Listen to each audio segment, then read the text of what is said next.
This episode of the podcast is brought to you by HRH Combat Arms. They can turn your vision into reality. They specialize in gunsmithing and Cerakoting. Your Cerakote specialist is Air Force veteran and retired police sergeant Paul Ware, a.k.a. the Sarge. He can Cerakote your firearms, auto parts, tools, even your sports equipment. And then your master gunsmith is Marine veteran Steve Miller. This veteran-owned business is located at 5025 Saunders Suite, 103, Fort Worth, Texas, 76119.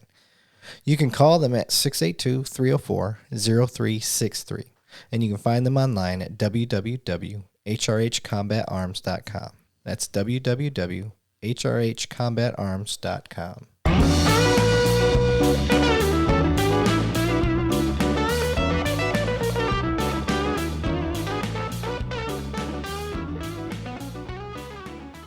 All right, we're back. Two Cops, One Donut. I'm your host, Eric Levine. I have a special guest with me today is Bruce Anderson, Sergeant Bruce Anderson. No one ever thought they'd hear that title before that name, but hey, miracles happen. So, hey, Bruce, what's up, buddy? How are you, man? Living the dream, sir. Glad we finally made this happen. Yeah. Bruce and I worked together, and we'd bullshitted about this when the show was new. I think maybe I had 4 or 5 episodes in. Yeah, it was a long time ago. This will be episode 23. So I'm a little behind. You're a little behind. So everything's about timing, though. So how are you doing, buddy? Good, man. Yeah. Blessed. How's life as a sergeant? Awesome. I would say, yeah. You sound worn out already. No, dude, I'm tired. I only got about 4 hours sleep. I keep my schedule on my midnight schedule on the weekend. So I got you. It's good. It's actually, I think since my years in narcotics, it's the most fun I've had. Talk towards the mic. Oh, sorry. Yeah, there you go. Most fun I've had. But it's there's trials and tribulations at every position, job, rank, whatever. Yeah. And I'm blessed with a really good team. First world problems. Yeah. You know what I mean? Like, you on midnights right now? Uh-huh. Yeah. So midnights for my civilian friends that don't know a lot about police work, your midnight teams typically are a lot of rookies, the 0 to 5 year officers, and because all the other officers have earned their time to work a better shift. You know, when I started, man, all day midnight, if you weren't on day, it was a lot harder to get on days then. Yeah. All the veterans were on midnights because it's good for your family. And then all the rookies were on evenings. Yes. Yeah. I should have clarified a little bit more. Yeah. You're right. But it's changed now. Our evening shift, at least in my part of town, is more senior for the most part. I mean, on average. Well, they don't have that power shift anymore either, which attracted a lot because I think the power shift was the best shift. 10 to 20? Yeah. Dude. That's it. I mean, wake up when you want, get home, still got time to mow the lawn, do what you want to do. See the family. See the fam. Awake, yeah. It's the best. I loved midnights. It was one of those things that I didn't know any better because I worked midnights for about 10 years. And I tried to go to days probably about my 6th or 7th year of doing midnights. So change it up. I'm going to do days. Right. Everything looked foreign, even though it was the same area.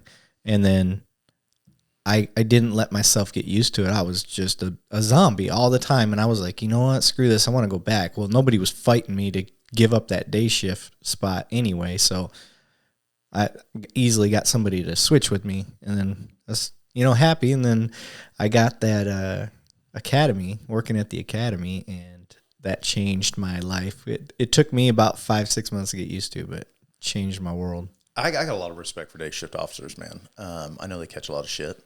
They're a bunch of lazy, da-da-da-da-da. No, they're just smart enough to know what to do and what not to do. What rocks to kick and which ones not. Yep. And we have some incredible day shift. Hell, one of my training officers is on day shift. Yeah. And I still see him every day. I pull in the parking lot, so he's pulling out. We BS. And other than him having a couple more gray hairs, he still smells good because he is Johnny Cox. So the legend. I'm trying to get him on here. Dude. So he'd be great. Yeah. So this is very rare for anybody listening. It's very rare to find somebody that does their entire career as patrol.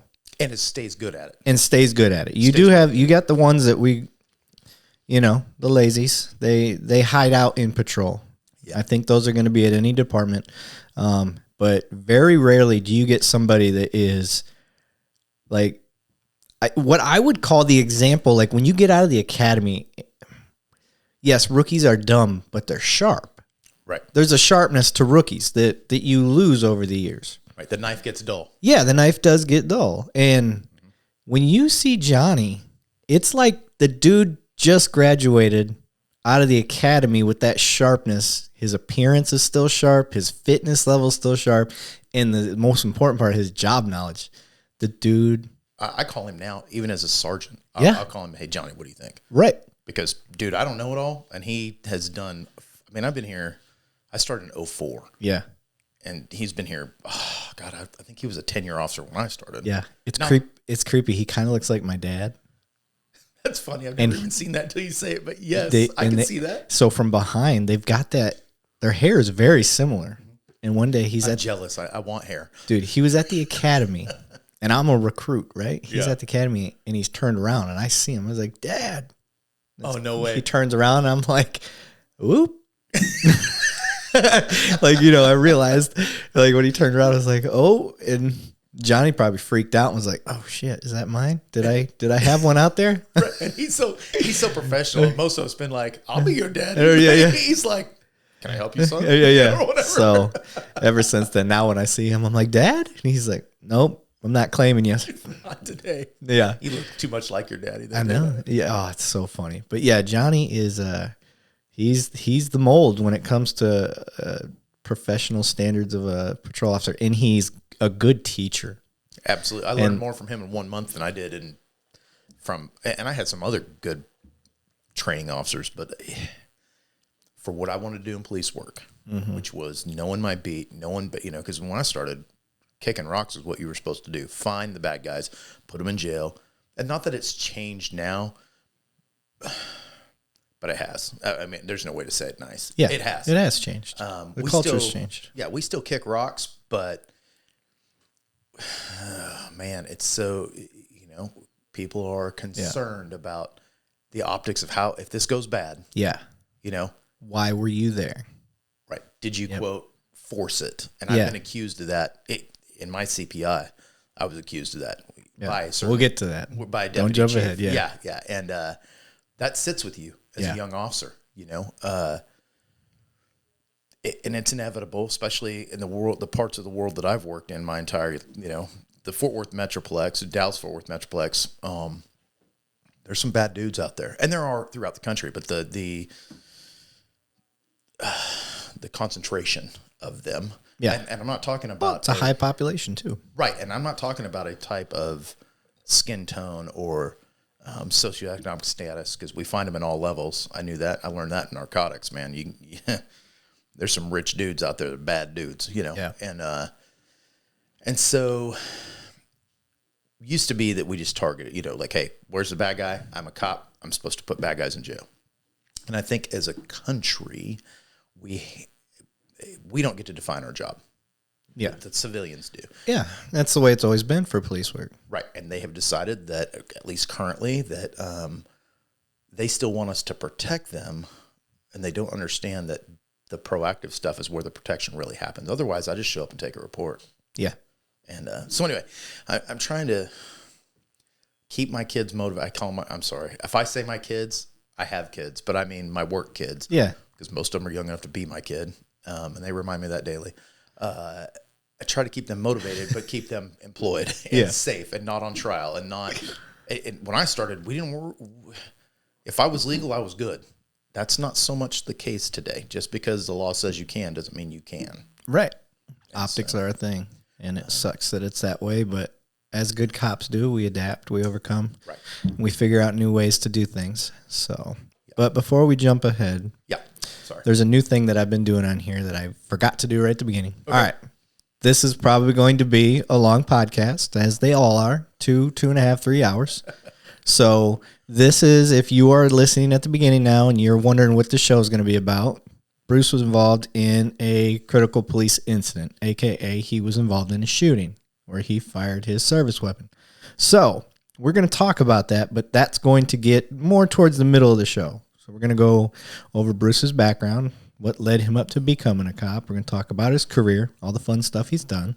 And then we're going to get into his CPI. And then after we get into that, we'll start. I want to kind of go down the fallout after a shooting, what happens, what he had to go through, what his family went through, where his mind was at prior to the shooting, after the shooting, where it's at today.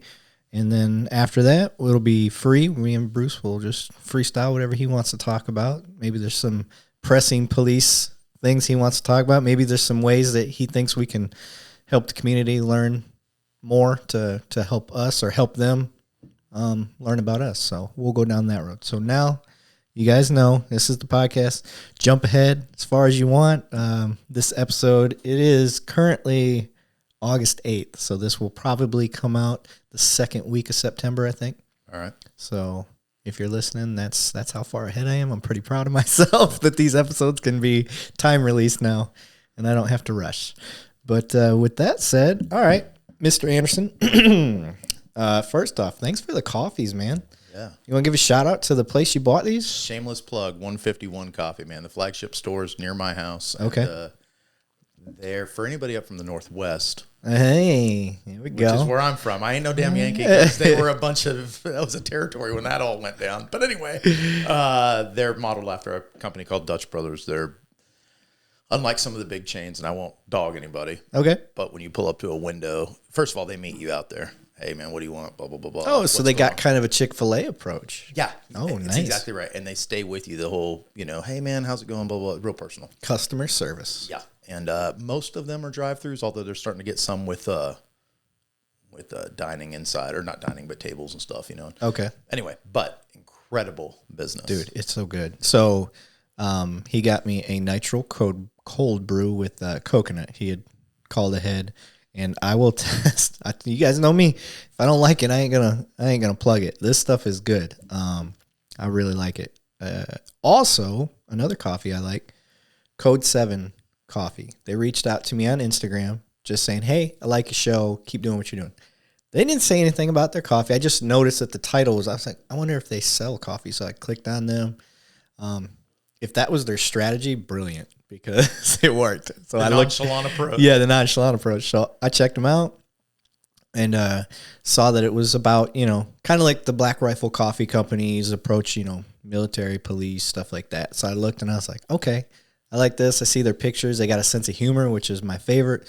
So I was like, I'm going to throw them some money. So I ordered a bag, text the dude that texted me. I was like, hey, man, I ordered a bag. If I like it, I'll plug it on the show. And he's like, oh, I appreciate it. He's like, I hope you like it. So, yeah. So finally came. I was pissed off at myself. I forgot to make a cup the first night I got it. I usually like to. I'm impatient. Yeah, I need it. So. But no, dude, good stuff. Where are they out of? That's a good question. I don't know. You need to look at the shipping label. I gotta have this. I know. It was basically what it was. I had to taste it. Because you know how coffee is. I've never had one that's in between. I either love it or I hate it. Absolutely. And so I had a cup, and I will admit, my first sip, I was like, I'm so used to Black Rifle gunship. I took a sip, and it wasn't what I was expecting. Mm-hmm. And then I was hooked. I was like, oh. This is good. It's different, but it's really good. Right. Just different than what I was used to. So I like them. Plug them. 151. Plug these guys. If I like your stuff, I'll plug it. And for the record, if 151, everybody thinks alcohol. That's how hot the coffee comes out. 151 degrees. Oh. I asked one day. I'm like, there's a barbecue joint in Arlington called 225 Barbecue, and I learned that that's like the average cooking temperature for most people who barbecue. Huh. I didn't know that. Or smoke things, I should say. Right. So, right. Slow cooked. Yeah. So you said you're from the Midwest. Or I'm sorry, I'm from the Midwest. Yeah. You're from the Northwest.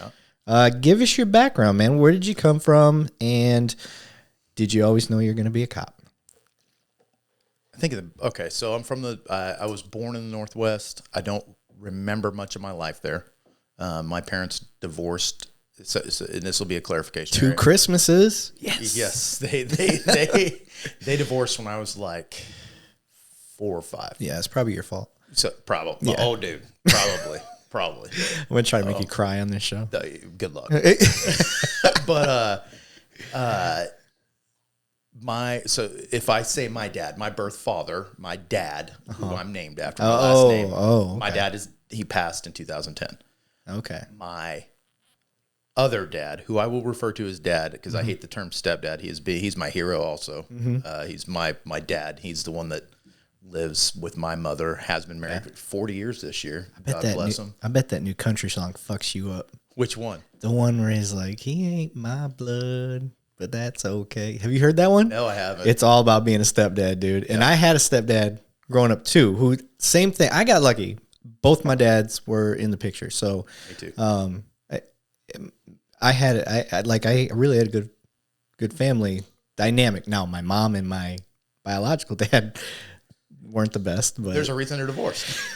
No, they never married. Oh, they didn't? Yeah. So. Oh, you were an oops. I'm a bastard. Like they had broke up and moved their separate ways, and then. Hey, by the way. Hey, I just found out I'm pregnant. You might want to fly back here.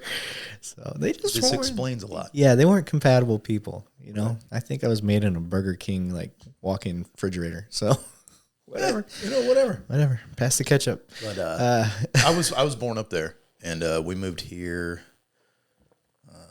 Let's see. I was in the 3rd grade. My dad took a job in Arkansas, of all places, for about a year, and then we moved to DFW. Okay. And so I got here in the 2nd or 3rd grade, and so I'm a proxy Texan. All right. So you got here fairly young enough to adopt. Yeah. The culture. Yeah. I really don't remember. I mean, I have memories, small ones, but my mom and dad stayed in Texas. My mom and stepdad, I hate that title, but to clarify, stayed in Washington State. And so hippies. Yeah. But the right side of the state, literal right side, otherwise known as Eastern Washington. Gotcha. So I'm not going to get into politics, but it fit for the most part my mold. Okay. So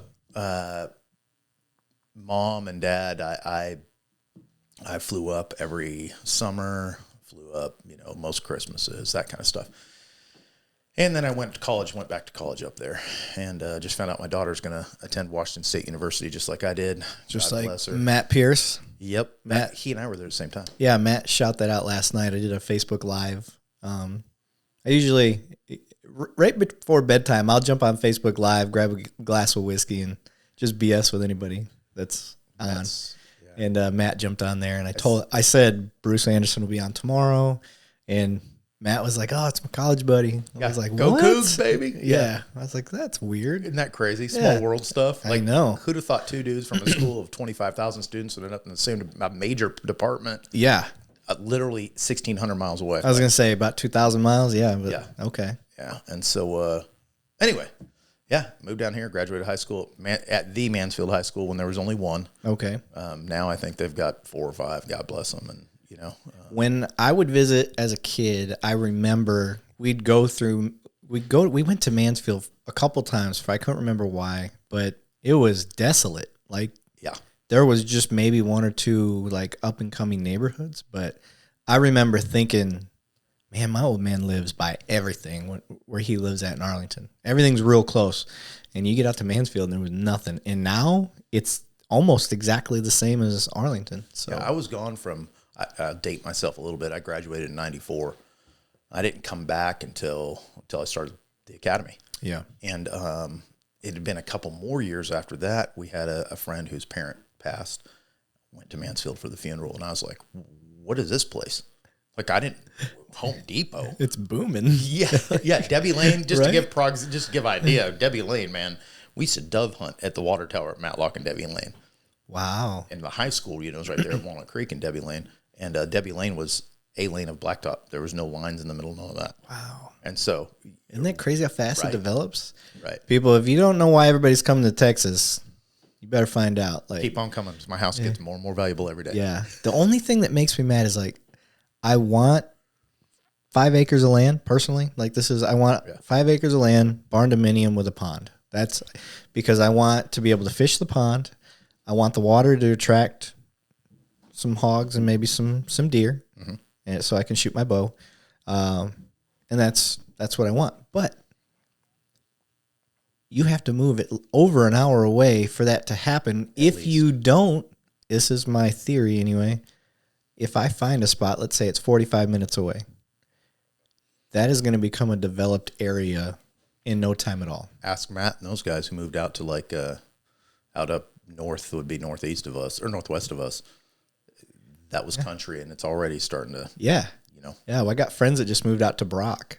Yeah. And Brock is still, it's like a one light town, but it's going to blow up because our high school football team is the state champs. Well, Weatherford's full, so it's going westbound across, the 30 corridor there, 2030 corridor. Yep. Anyway.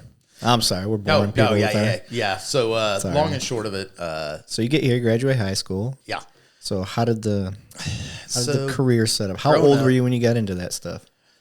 Well, my uncle retired from our department. My cousin retired early with 20 years from this department. I had a step uncle who was Syracuse, New York. My dad in Washington. So you had a lot of LE in the family. Right. Worked with Washington State Patrol. So it was in the back of my mind as a kid. But part of it was I heard all these stories and I'm like, oh, hell no. I'm not doing all that. And long and short of it, I worked for my stepbrother had a really successful construction company. And after graduating college, I tried this and that and whatever. Worked for Caterpillar, some other, bigger name stuff, and realized, man, I do not like being in the office. And so I went to work for my brother Tom, my stepbrother Tom. And we were in, I started in St. Louis and moved out to Maryland, because he had multiple areas that they covered, and 9/11 happens. And that was kind of twofold. Number one, of course, all of a sudden everybody loves police, right? Oh, yeah. And at the time... And firefighters, I guess we'll give them some credit. Yeah, I mean, hey, first responders, let's go that. And I can remember being a kid a couple times, thinking, man, maybe I want to do this, maybe I don't. And so anyway, 9/11 really hurt that construction business, as you know, economy and all that stuff. And so my father-in-law, it got to the point where we were going to leave Maryland. We lived in Bethesda, right outside of D.C., and it was either go home to Washington State or come to Texas. And I say go home, move back, because I love the topography there, but I love the people here. Yeah. And so decided, hey, what are we going to do? And my father-in-law was very generous and said, hey, of course, I think he didn't care about me so much. He likes my wife. Bring my kid home. So he says, hey, I'll pay for the move. You can live with us until you find out what you're going to do. So I do. And I'm working, a couple, 3 jobs, actually. I had my brand new baby. And the right doors opened. I came and rode with my cousin. And the first night was a active rape case goes out. They're running, hair on fire. Get there. It was legit. Girls beat up. Officers end up kicking down the door, catching bad guys. The fight ensues, all that stuff. And I'm like, dude, they get paid to do this? Awesome. And that was it. Hooked. Yeah, that was in January of 2004, and just every card fell right. I put in my application. I'd actually put in my application in December of 2003 thinking, maybe. But then I had the write-in, and I was like, oh, yeah. And, man, just bam, bam, bam. And I was started in May. And so I was in the academy in 4 months, and the rest is history. Dang, you got through the process that quick? Fuck. Yeah, I know. That's what everybody says. How did that happen? And I got in the first time. A lot of people have to apply 2 or 3 times. Dude, it was meant to be, apparently. I see that. And it was amazing. But so I got in, did patrol for a couple years, did an NPO, neighborhood patrol officer, a little bit different than what they do now. A lot less patrol neighborhood, a lot less PR and a lot more.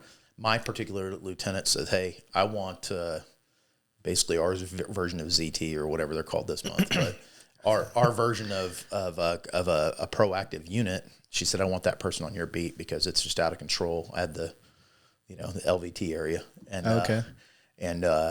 So she said, we didn't have intel and all those kind of people. And she said, hey, I want to be able to have like narcotics and gang and whoever come to you and say, where does so-and-so live? Who does he sell dope with? Who does he hang with? Where's baby mama live? All that. So before we get farther, I want to point out, because I've talked about NPOs on here before, neighborhood patrol officers, and I've explained to people that don't know, but I'll recap again. Neighborhood patrol officer, they're the bridge between the community and the patrol officers that serve that beat. And the beat is just an area of responsibility.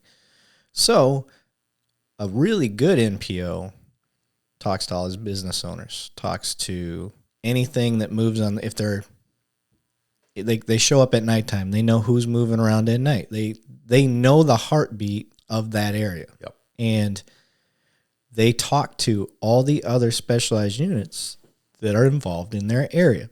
So an NPO could know where his dope houses are in his beat because he's talked to narcotics. He can know where if there's any prostitution going on because he's talked to Vice.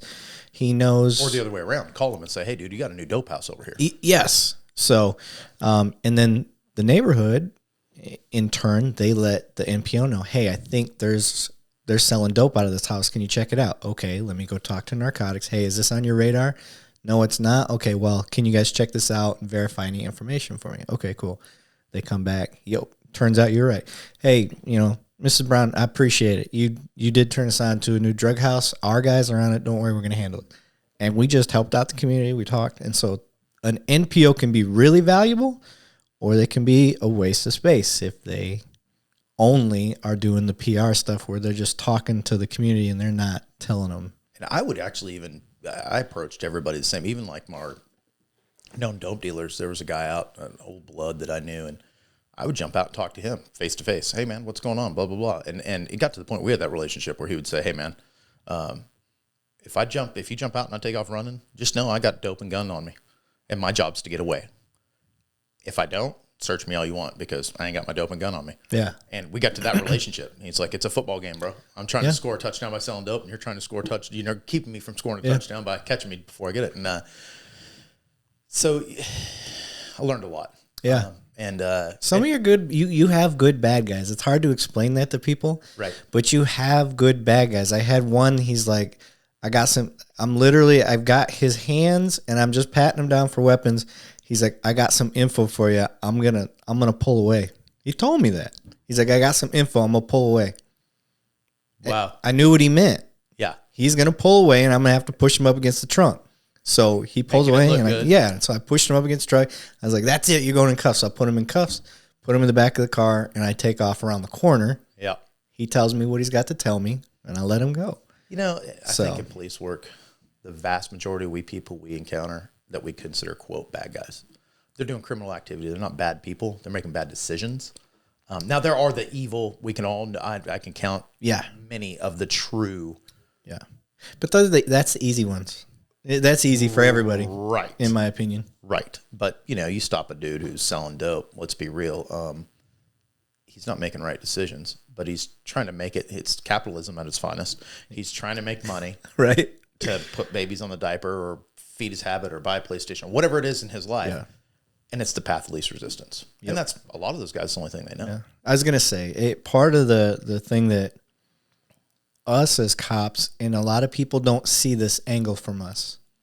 We get it. We understand. Yeah. It's the citizens that don't understand, that have never grown up in that lifestyle. If your grandfather sold and his son sold, who is your dad who sells, and is this history, this cyclic history of going in and out of jail, where even if you go into jail, your friends are in there. Yeah, they're going to take care of you. It's not a big deal. Right. It's just a pain in the ass. You try to avoid it if you can, but when you get in there, you're taken care of because that's where your family's at. Yep. And then you get out and you go right back to it because now you got a felony on your record. You ain't getting a real job. Or you're going to have to work your butt off to get it. Yeah. It's just easier. You just get lucky. Yeah. But you're going to go move back in the same area because that's where your support system's at. Yep. And you're going to jump right back into selling. So I know there's probably not a lot of people on the other side of the fence that listen to this show yet. I'm hoping to get them on here. But if they ever eventually do, I want them to hear it from guys like us. We get it. I understand. And I don't hold it against you. It's just the stuff that comes from what you do stems. That's what we got to take care of. Violence happens. Things of that nature. Innocent people get wrapped up. Right. So we got a job to do because you guys are going to do what you do. What you do. So, and it's interesting if you get out, like I still get out. I work midnights. I just had it happen Friday.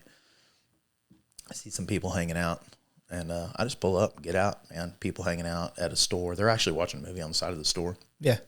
Get out and start talking to these guys. And there is common ground there, even with people who are convicted felons, that we used to be on the opposite side of the fence. And what's interesting out of those conversations comes, this guy has, this particular man has started a chess club, which you just, that was from left field for me. Yeah. Right? Like, oh, a chess club? What? Yeah. And he's like, man, I'm getting adults right now. And his idea is that when young adult, these guys are my age, 45, 50. Yeah. And they're doing other things in their community, which I think is awesome. He's starting his chess club, and his idea is, hey man, if I can get kids involved, number one, then that keeps them from doing kid stuff on the street. Right. And then young adults, if I can get them involved, they can see there's an alternative to going out and doing stupid stuff at the club, or, you know what I mean? And so anyway, I do think that getting out and talking to people, I don't care what kind of cop you are, what your job is, pays dividends. And while I'm talking to this guy, he's like, man, come back by my house sometime, let's talk, blah, blah, blah. And, those relationships, you never know when it's going to plug that, hey man, there was a murder down the street, dude. And here's a picture of the guy that we got on camera, but I don't know who he is. And he might go, hey, that's Junior, and he lives down yonder way or whatever. So it is an investment, but it's also their people. Yeah. So, but anyway, I did a couple years in MPO, and maybe I'm weird because of the way I think, but, from that I transferred into narcotics just because there was so much dope, and I did so many arrests and got to know those guys. And I spent the majority of my career was spent there, 7.5 years, I think, undercover. Okay. And then I say undercover, covert, really. I did some undercover work, but the vast majority of that's just covert, and there's a difference. Yeah. Surveillance style stuff. Right. Watching in plain clothes, stuff like that. Right. Now, we had guys that were did a lot more undercover than I did, and we had guys that never did it, but they were all in the same unit. It's like just, old Mac Main. Oh, dude, yeah. I can't wait. Boy. I want to get him on here so bad. It's another guy that would be good. But when I went over there, he had guys like Ray Perez, who did 25 years in narcotics, and Johnny Sosa, Bruce Blaisdell, a bunch of those guys, And so I learned a lot and loved it. I loved the difference between that to me and being in uniform was now I get to differentiate what's a guy selling on the corner is different than a guy who's supplying that guy selling on the corner, right? And that was my guy. Yeah. And then there's other guys that want to go after the guy that's supplying the guy that's supplying, going up food chain. Right. Which is where Matt was at. I liked getting guns because guns kill cops and kill innocent people. Drugs doesn't. I mean, that's a choice, right? Getting shot is not a choice. Well, it used to not be a thing, and then fentanyl came out. True. And that's fair. That's fair. But, for the most part, Right. You're going to make a cognizant decision that I'm going to try this, and then you go down the hole. Yep. So anyway, did 7.5 years there. The last half of it, or not the last half, the last year-ish, I was in uniform in narcotics in a marked unit, and that's where the CPI happened, and we'll get to that. Then I promoted out of that. I did a short stint in zero tolerance for us, or whatever they call that. Your proactive guys, your directed kind of guys, and was removed from that because I don't always color inside the lines. I broke our SOPs, standard operating procedures, for lack of a better term, and I pitted a car against the rules. Oh, okay. And so explain what a pit is. It is when you use your vehicle to maneuver another vehicle off the road. The difference between a pit and a ramming, I was accused of ramming, which I did, is that one was trained and one isn't. Okay, so I wasn't certified in doing it. I made a decision. I stand by the decision. But I knew that it was going to cost me. Well, it didn't really cost me in the sense of, it didn't cost me money. It cost me, out of the unit I worked so hard to get into, I was out. I got you. And I disagree with it, but it's okay. You know what I mean? It's the world. I knew what I was doing. Well, anyway, then I went to the detective's office, which loved the people in my office. I was in a very busy division where you currently work. Yep. And loved it, but the job's, again, now I'm stuck in a cubicle as a detective, and it's just not me. Yeah. And so I immediately took the sergeant's test as soon as I was available, and then here I am. And we'll see what the future holds. I don't. If I stay in patrol the rest of my career, cool. When I went through a 9-month academy, I assumed I was going to wear a uniform the entire career and work crappy days off. So whatever, you know what I mean? Yeah. How long did you do narcotics? 7.5 years. 7.5 years. So, yeah. What would you say to the argument that drugs are a victimless crime, and that if we got rid of the laws on the dope, that we wouldn't have all the issues that we have? I had this conversation yesterday with some friends of mine, and a lot of people think in Texas, everybody's very red, and most of my friends are like, we should legalize. And I wholeheartedly disagree. Not because I believe that everybody who uses dope needs to go to prison, but the symptoms of dope, the guys who get hooked that go steal stuff, that doesn't change if you legalize it. Right. They still have to support their habit. If it's paying the government or paying illicit black market prices, it doesn't matter. The violence that surrounds that. Weed, to me, being a Northwest guy, weed is a little different than narcotics, right? Okay. And even our state looks at it differently. I was going to bring that up, but... Yeah, our state says, well, it's sort of illegal, but it's kind of not. You know what I mean? And I think we can all agree, you're bringing 50 pounds of weed in across the border from Mexico, that's a problem. Yep. You're out here and you got a dime bag and you want to get high, to me, that's about the same as having a whiskey in the effects of you. Do I think you should drive and do it? No, I don't. And I think that's where some of these states got ahead of themselves. They made it legal, and then they go, oh, crap, what's intoxicated? Yeah. But that's a whole nother conversation. But I disagree. I just disagree. I don't think that... I read a lot. Look at Amsterdam. Look at their social costs that were associated with the legalization. Tripled in the first decade, I believe. I think you're opening Pandora's box. Now, I will be the first to say that what we do right now isn't working. And how do we fix it? I don't know. Yeah. Since the dawn of time, men have done things to alter themselves. One of the ideas I had, and I'm not an expert on dope by any means, but I always instead of just making the drugs illegal, just make it an enhancement. Sure. You know what I mean? So, all right, you were burglarizing a house. You were burglarizing a house, but you were high or you had dope on you. Okay, now it's an enhancement.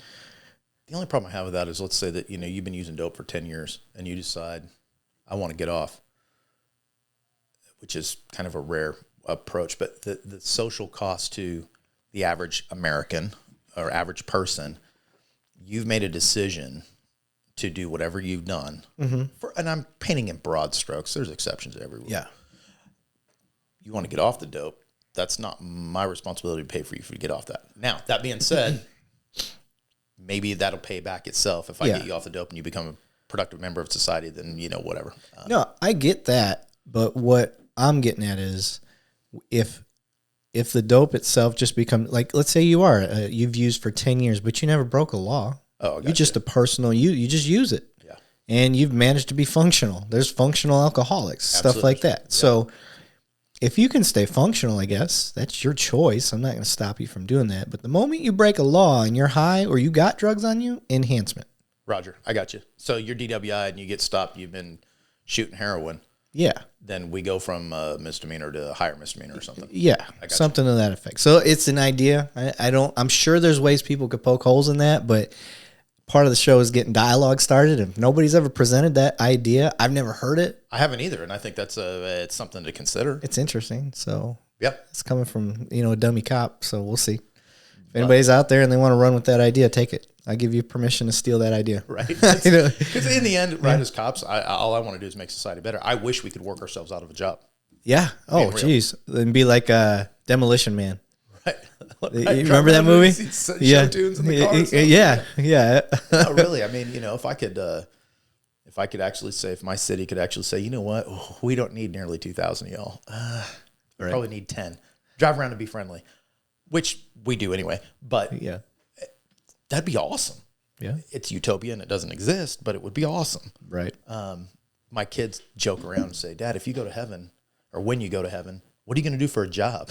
I'm like, well, they won't need me. Yeah. So I guess I'm going to, I don't know, play bridge or something. I don't know what people do. Could be a historian what it was like when they needed protection. Right. So. Let me tell you, young whippersnapper. No. Right. But yeah, just an idea I had about dope, because like with weed, I'm with you on that. Like I don't see the reason for that to be illegal, personally. Being totally transparent, how much weed have you kicked down a drain in your career, right? I mean, Right. like you stop and I would argue, how many drunks have you fought in your career versus how many potheads? Right, and that's what I say. People just high on weed don't fight you. Yeah, they're very chill. Can I finish my joint before I go to jail, bro? Oh my God. I had one kid, he had just dropped $800 on real good weed. I mean, Right. It was so good, I could smell it from my patrol car when he drove by. He had it in the trunk in a mason jar.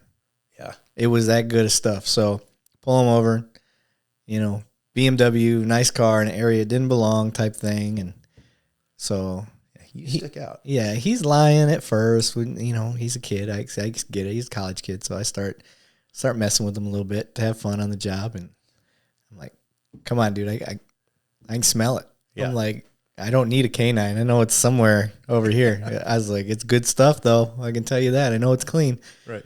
So he's like, oh, They didn't grow that outside. Yeah, so he goes to the trunk. He gets it out. And I'm looking. I'm like, oh, my God, it's got like red hair in it. I've never even seen that before. It's good stuff. And he's like, yeah, I was like, how much did you spend? He's like, 800. I'm like, is that your parents' money? Like, what do you, because he's like rich college kid type thing. Yeah. Yeah. I can guess the school, I'm betting. I said, all right. I said, well, you got two choices. There's a drain right there. You can dump that out, get rid of it, or you can go to jail. And he's like, if I go to jail, can I keep the weed?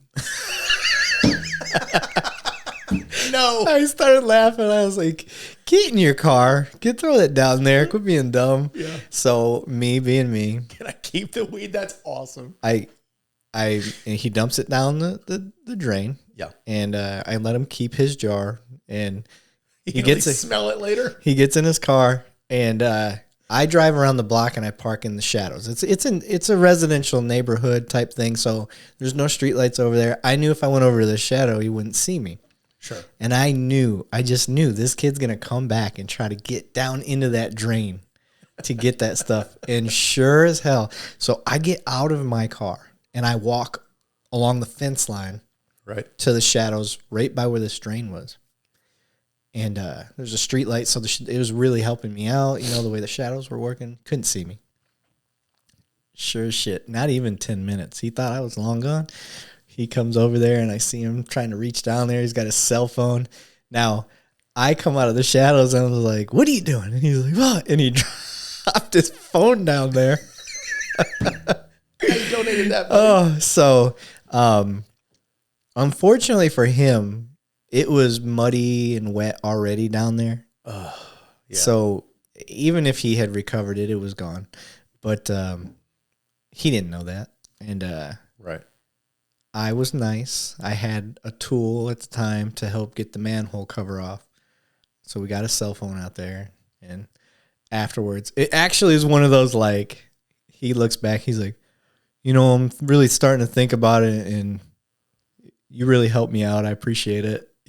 Like, yeah, you could have went to jail, dude. Like, isn't that the coolest feeling though? Even when you take somebody to jail and they go, "Hey, man, thanks for being cool," or "Thanks." Yeah. Like Johnny Cox used to teach me that, like as a young guy. Hey, your goal is going to say thank you. Yeah. Because they realize you're just a dude. Yep. You're not. It ain't personal. Yeah. Right. Most of the time. Yeah. Very rarely. Yeah. Sometimes I'm human. If you do a heinous crime, especially if it's against a kid, it's really hard to. But even then, it's not personal till afterwards. When you're at home and you go, "Holy shit, that hit me hard." Yeah.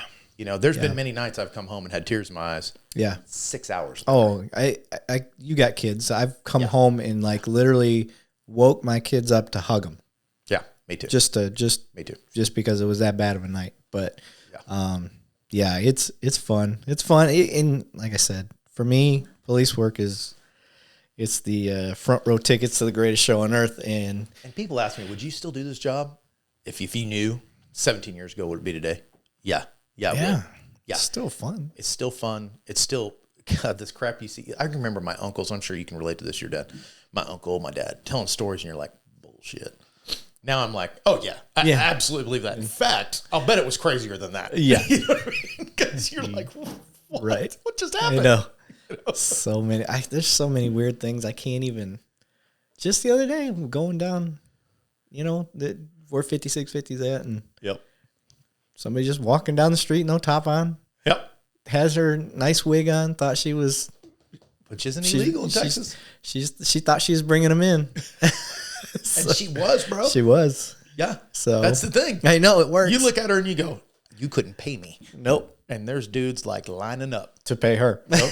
Yep. Yeah. I didn't mention that. I did a short stint in Vice too when I was in transition I think 9 months from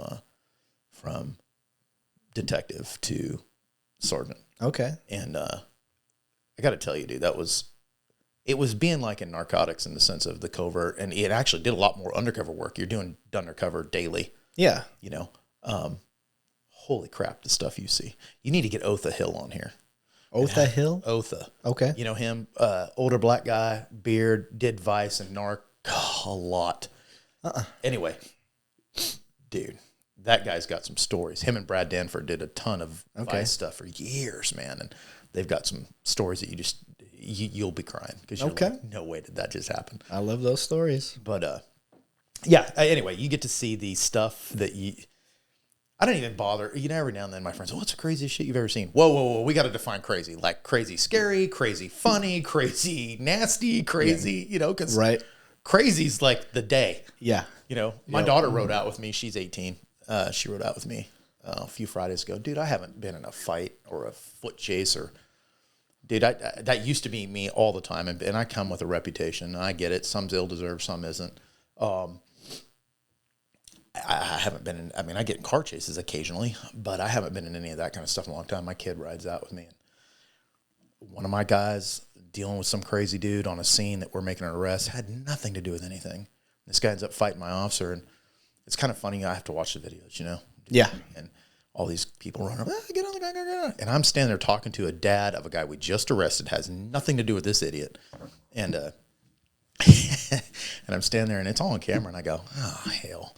I walk down there, and I tase this guy, right? And my daughter's like, oh, my God, that was awesome. I'm like, no, it really wasn't, because here we go with the paperwork, and I got to call my LT, and can you just go crazy elsewhere? Right. Why you got to hit my officer, but she's like, that was crazy. And I'm like, not really. That's our daily. Yeah. Especially in my part of the city, we got all the homeless corridor. Mm-hmm. And so we got crazy as every other person I talk to, like legit barking at the moon crazy, And one of the things I try to tell people about using the taser, not always, but in most cases, it actually is protecting the bad guy. Yeah. Because it's a one and done thing. They lock up, they fall over, we put them in cuffs. Versus 2 or 3 officers trying to get a hand, punching a leg, doing distraction strikes. Yep. They get bruised up, bloody nose, scrapes, bruises, all that stuff. So cops get hurt. Everybody gets hurt. Everybody gets hurt. Yeah. There's no fight that people don't. I've never been in a fight that you don't get hurt in. That I didn't at least have a scrape or a. Yeah. Granted, it's superficial, but there's been many. I've had hand surgeries, had knee surgeries. Yeah. And so, and I will tell you that I think the public doesn't understand. Taser doesn't always work. In my experience, just my personal experience, it's about 40%, less than half. Yeah. This particular time I had to do two tasings, 2 deployments, because the first one hit him in the stomach area, but the other one bounced off his chest. Just didn't. And he just had a T-shirt on, man. Yeah. It wasn't like he had a bunch of clothes. The way that probe comes out, and I don't know if people will be able to see this. Let's say this is the pointy end.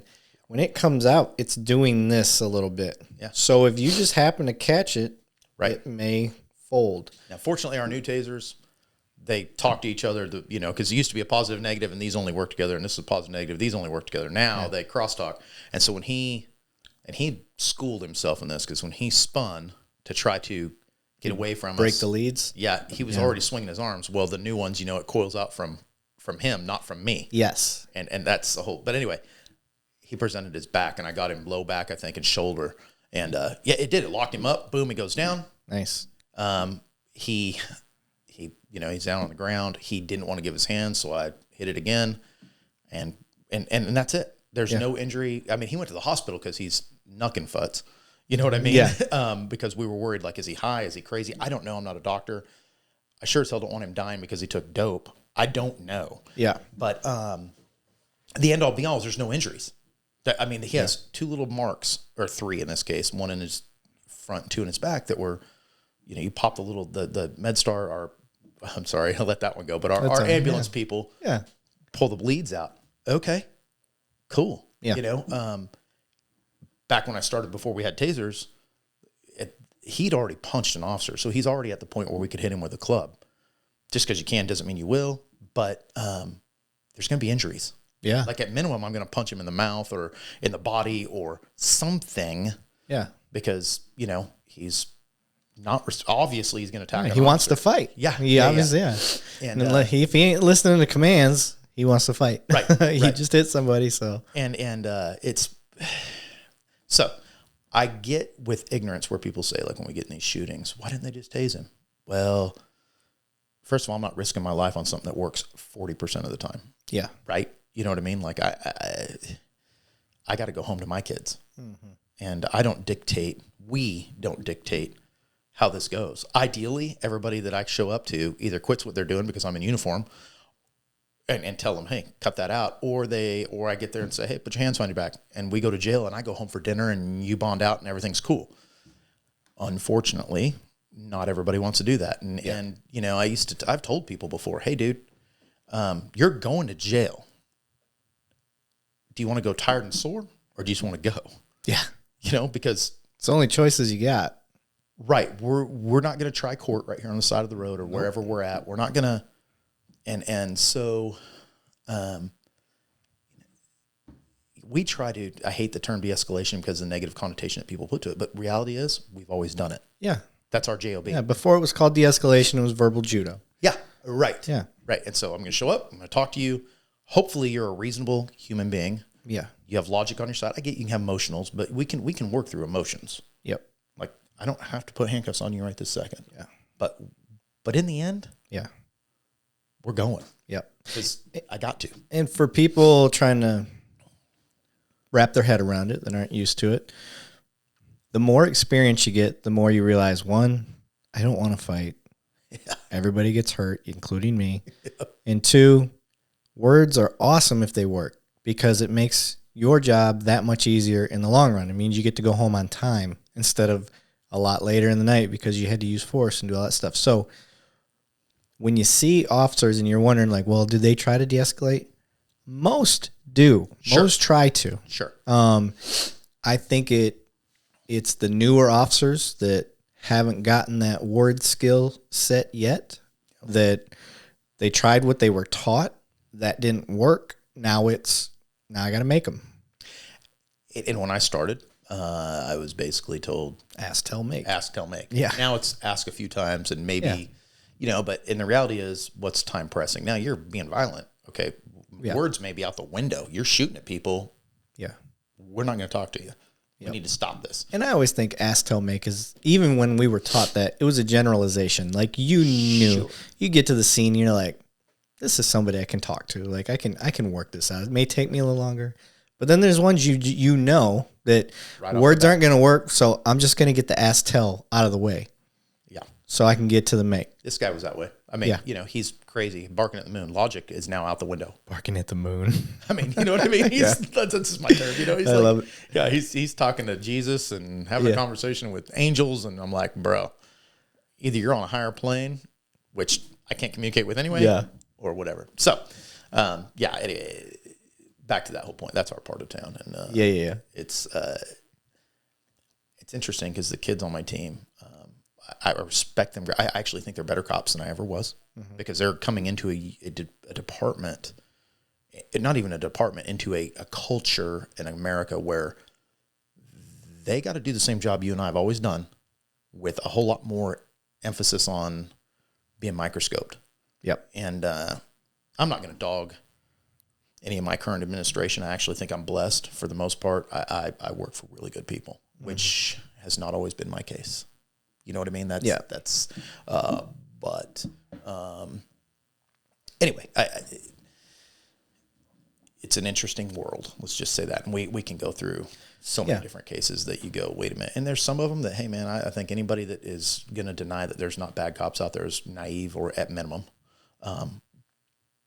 But the vast majority of us, even when we do horrible things that you didn't want to do, I won't say you regret, but you go, God, you know, I'll take my CPI for instance, and I normally and I've talked to academy classes about and stuff, and because I hope that I want to be part of the club that retired and never had to fire my. All right, so if we're gonna get in, if we're gonna get into it, let's set it up. Let's set it up. Okay, so what time of year was it? How many years had you been on? It was 2015, so I'd been on 11 years. In fact, it was in May of 2015, so so it's already hot. Yeah, it's been 11 years. Okay, I was in narcotics.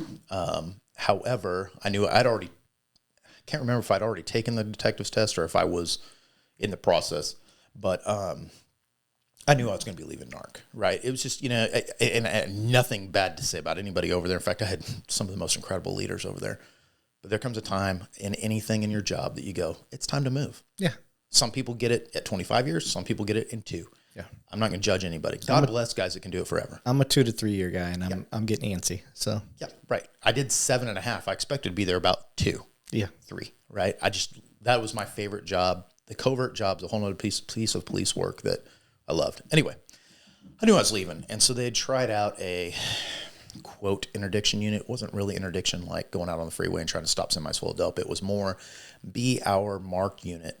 Instead of trying to call patrol or a specialized unit to stop a car, my job was to go out and work for the NARC guys and say, hey, we need this car stopped out of this house. We're trying to get intel, or this guy's a felon. We want him arrested, you know, blah, blah. And that's kind of how this went down.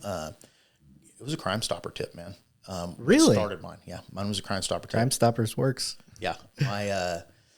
And it was a jaded woman, and I'll get into that. You just know it. I don't know that for a fact, but I know it for a fact just because of the details. But my partner then, Sarah Stratton, comes to me, or she was my partner. Now I'm in Mark's side and she's not, but she goes, hey Bruce, you know, will you help me out? And what's funny is my partner, Travis Verrett, my Mark unit partner, we were all supposed to go play golf for one of our POAs, one of our associations. And, I backed out at the last minute because I was going to have a wisdom tooth, or not a wisdom tooth, but a root canal done. Ooh. And I was like, man, that's going to cost, you know, because our insurance ain't the greatest. So I was thinking, man, I don't want to go spend $200 on a tournament. And I'm a shitty golfer anyway. Yeah. You know, that like, I just go to work. And I joked and told my partner, I said, you know, you watch, today is going to be, something crazy is going to happen. Yeah. Because nobody's there. Right. And you weren't supposed to be. Right. Yeah, that's how it always goes. Right. So Sarah says to me, hey, man, I got this tip. This tip came in and says, and I won't mention him by name because I don't want to inflame family. And it's hard on all sides. So I'll get to that. Yeah, but no worries. He, tip calls in and says, this guy is Johnny X.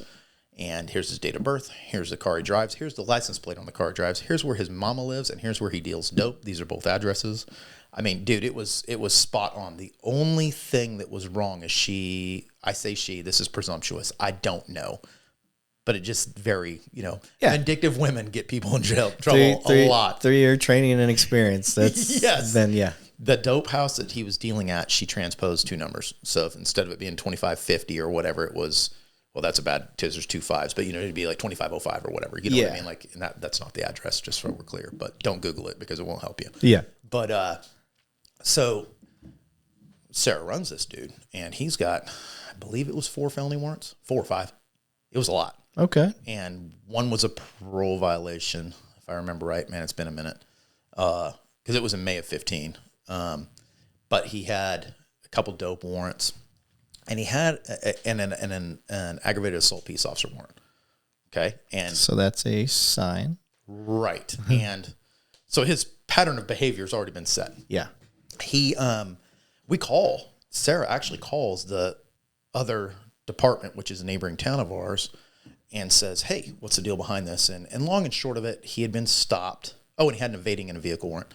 He had been stopped. Officers walk up. They go to identify him. They figure out who he is. They ask him to step out because he, for whatever reason, I don't remember, he goes to take off, and the officer goes to grab him, gets drugged down the freeway. Oh. Okay. So I look up his history, and he's got multiple convictions for evading in a vehicle.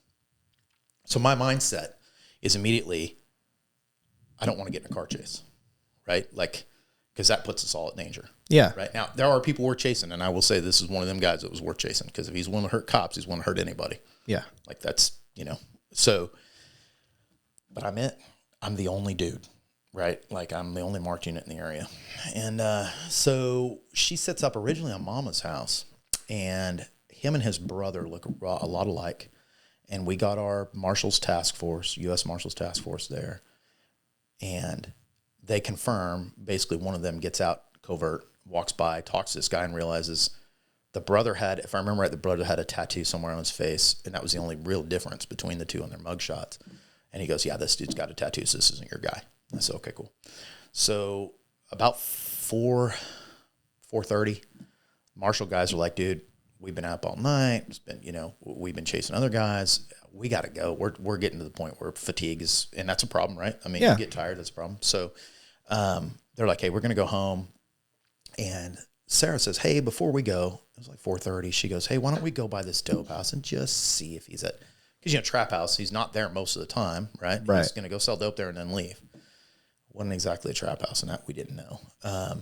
So I'm sitting at a fire station, and Sarah drives down the street, and the way it kind of sets up, it's a real long street. Most streets have every block you have a cross street. Well, this particular street goes, I think, 3 blocks or 4 blocks without a cross street. And there's a major intersection to the west, which is where I'm sitting at a fire station. So it is not uncommon for cops to sit at fire stations. We're blessed in our city. We get along with our firemen. I love our firemen. Yeah. So there's no contention there. And then it goes down and actually turns northbound, and that's where the cross street is. So it's just a big long L, basically. And he's at the point of the long and short piece of the L, okay, where they intersect. And Sarah's sitting down there, and we've run this guy, and we're talking about the what ifs and what are we going to do? And my whole thing was, I thought, in my mind, I'm like, okay, if I can kit this guy if I can catch him before he gets to the vehicle, perfect.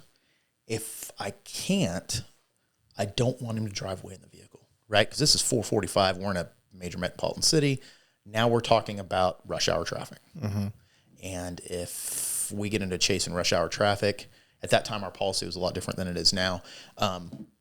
It's authorized, but it's dangerous as hell. And I'm not trying to get myself killed or someone else. Your family might be in an intersection. He runs the intersection and kills them. Right. Am I legal? Yeah. But am I going to sleep well? No. Right. I don't want that. Yeah. So keeping that in mind, Sarah's watching this house. I'm sitting at the fire station on my phone, whatever, playing around. She goes, hey, run this plate, because I think this is our plate. And I run it. And this truck had pulled up at this house into the driveway. And the guy's getting out, and he's opening the garage door. And so I said, yeah, man, that's the plate. She said, I didn't get a good look at the dude, but I can see that plate. And I go, yeah, that's it. That's our car. But all she can say is that the physical description matches sort of from a distance, and we're talking 100 yards, right? So I can't tell Eric Levine. I can tell you're a white boy from 100 yards, but I'm not going to be able to say that's Eric, probably, especially if I don't know you. Right. So he goes in, he opens the garage, pulls the car in the garage, shuts the garage. Cool. Whatever. Well, they have a car pulls up.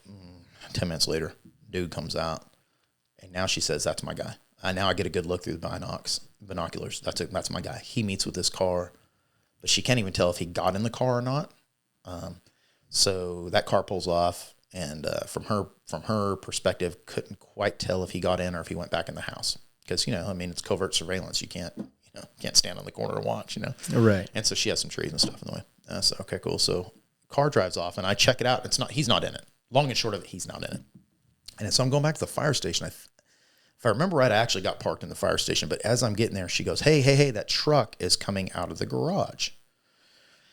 And so the dude backs out, and he parks on the north curb, but he's facing eastbound. So he's facing against the flow of traffic. Make sense? Okay. And he goes back to shut the garage. Manual. It's doesn't have an automatic opener. She says, hey, let's do this. Let's take him. Now's a good time because he's out of the car. He's in between, yeah. He's out of the car. And so my thought was, and we even talked about it, I said, hey, if I catch him out of the car, I had all my heavy armor on, including my rifle plates, because the other intel was he sells dope and he has a gun.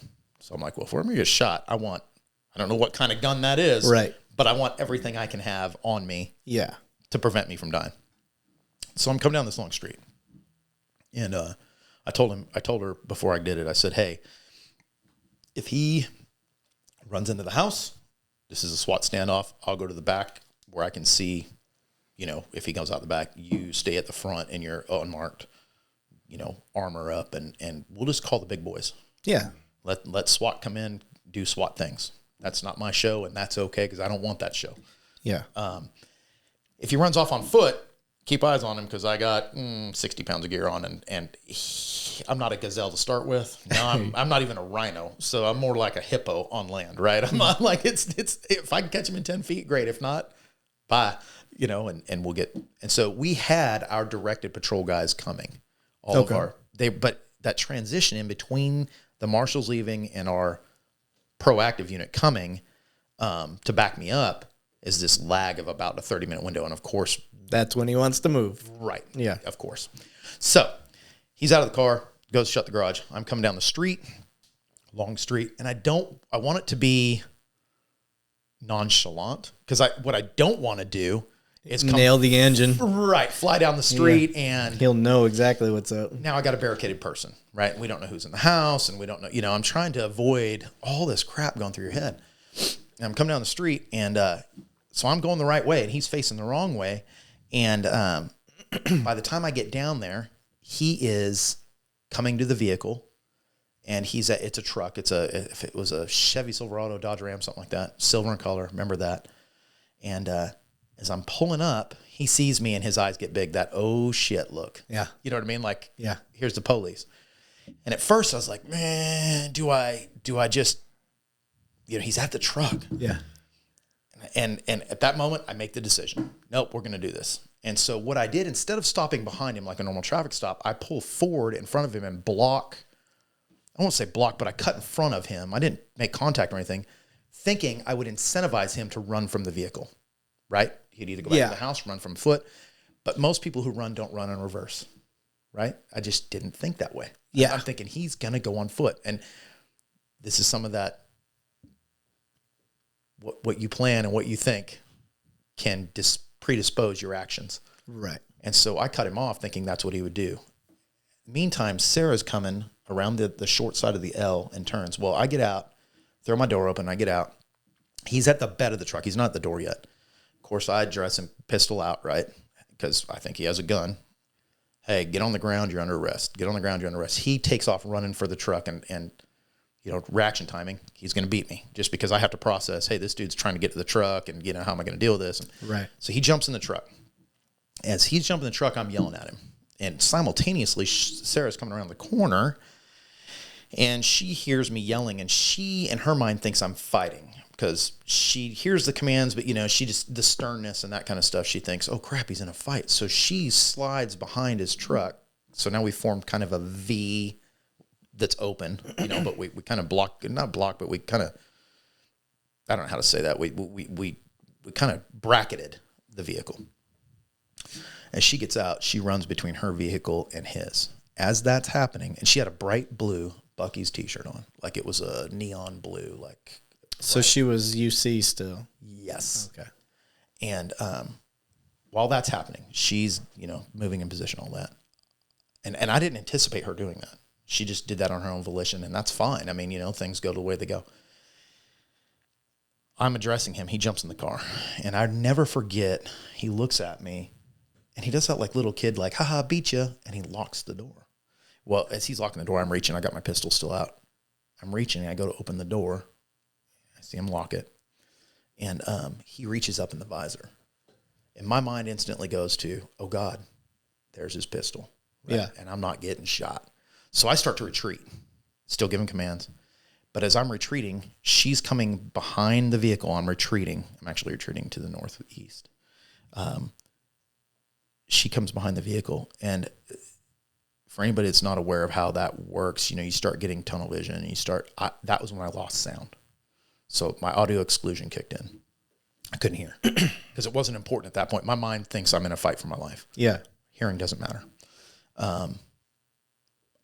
I hear the truck go into reverse. It's the last thing I heard was that, the linkage. Yeah. And I see her at that same moment, kind of off to my right, behind the vehicle. And he goes in reverse, and she disappears. In my mind, she's under that vehicle, getting ground up, and it's kind of crazy. He slams in her vehicle. So I'm thinking she's pinched, or underneath it, she's dying. Yeah.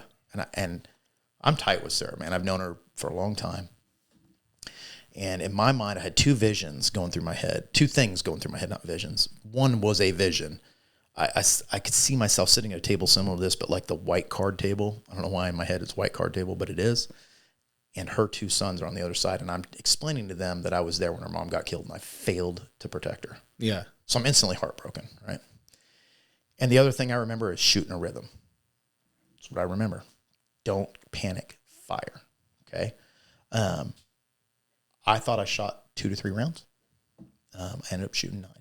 Okay. Is what it is. Yeah. Of course, you're not counting rounds, and your mind is, and it felt like, I know you've probably had the dream where you're running and you run through water. Mm-hmm. That's how the trigger pulls felt. Like, oh. Yeah. You know, like. Sluggish. Yes, like, come on already. She's dying. Yeah. Okay. So, and remember, I'm facing westbound. That'll be important in a minute. Facing west. So, and I'm looking through a coffee straw, man. I mean, everything's black out here. I don't remember seeing sights. I don't remember that. I'm sure I did because I hit him every time I shot. Mm-hmm. Part of that's proximity, you know? Yeah, close. Part of it is, but I shot 9 rounds in, I think, 2.2 seconds. I mean, it was fast. And he's still gunning the engine. It's kind of weird. We train, or we used to train when I went to the academy. We train all the way through the gunfire, and then we just don't talk about what happened afterwards. That's changed now. Yeah. Thankfully. But I'm kind of like, well, shit, what do I do now? Right? I mean, I can smell the cordite, and I'm giving commands, but I'm like, what do I do? Right? Like, now what? And about that time, and it felt like a lifetime. I'm sure it was an eighth of a second, you know? I feel somebody grab my shirt. And that's when the vision all comes back. Because I turn and I look, and it's Sarah. And so I'm trying to reconcile, here I think she's dead, and now she's obviously not. Mm-hmm. So did I just mess up?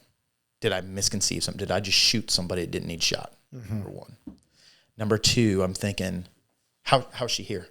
How did she get here? Yeah. Well, what I didn't know is that when she saw the car coming back, she goes to jump out of the way, and the tail light hits her here. And it actually...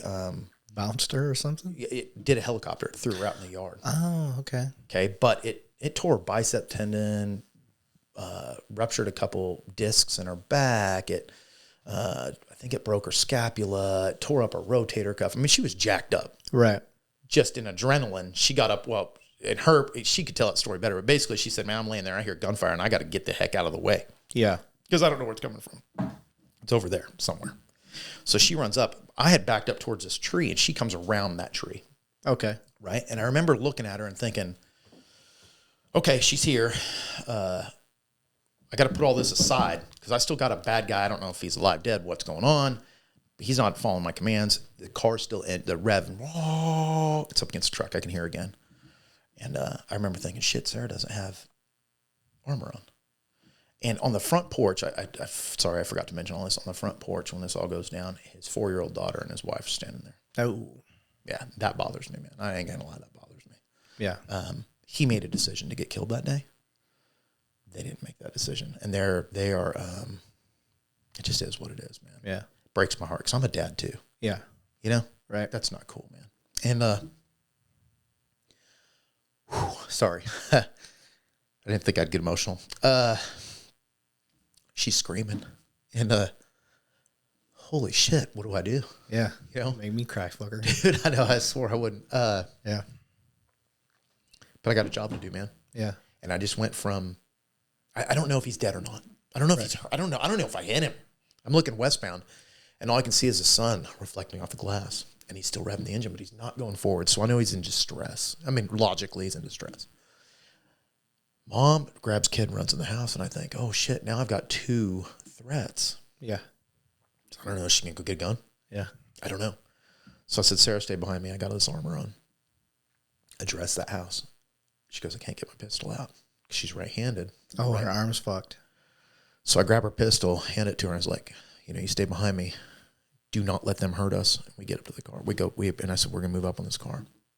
And I should have brought my SIG because it's interesting. I was using a SIG at the time and using your pistol, if I may. Yeah, go ahead. Okay, so I walk up. Oh, sorry. Oh, you're fine. And I rake the window, right? I don't have a sight on mine like this, but it chewed up. It's amazing. The glass will eat up the aluminum on your gun. Yeah. And so anyway, just kind of a side note. I rake the window, though. Sorry, I messed everything up. That's fine. Rake the window. And the guy had come out. He was in a white T-shirt. Dude, it was that red. The whole thing. It's like he bought a red T-shirt. And he's obviously not a threat anymore. He's agonal, and I'm just looking at, man, there's blood everywhere. Yeah. It looked like a horror movie in that car. And I felt helpless. Yeah. Because I'm like, dude, I'm not trained for this. Yeah. And I don't want him to die. Mm-hmm. It's such a weird dichotomy. I didn't want him to kill my partner, but I don't want him to die. Right. That's not what I'm here for. Yeah. And,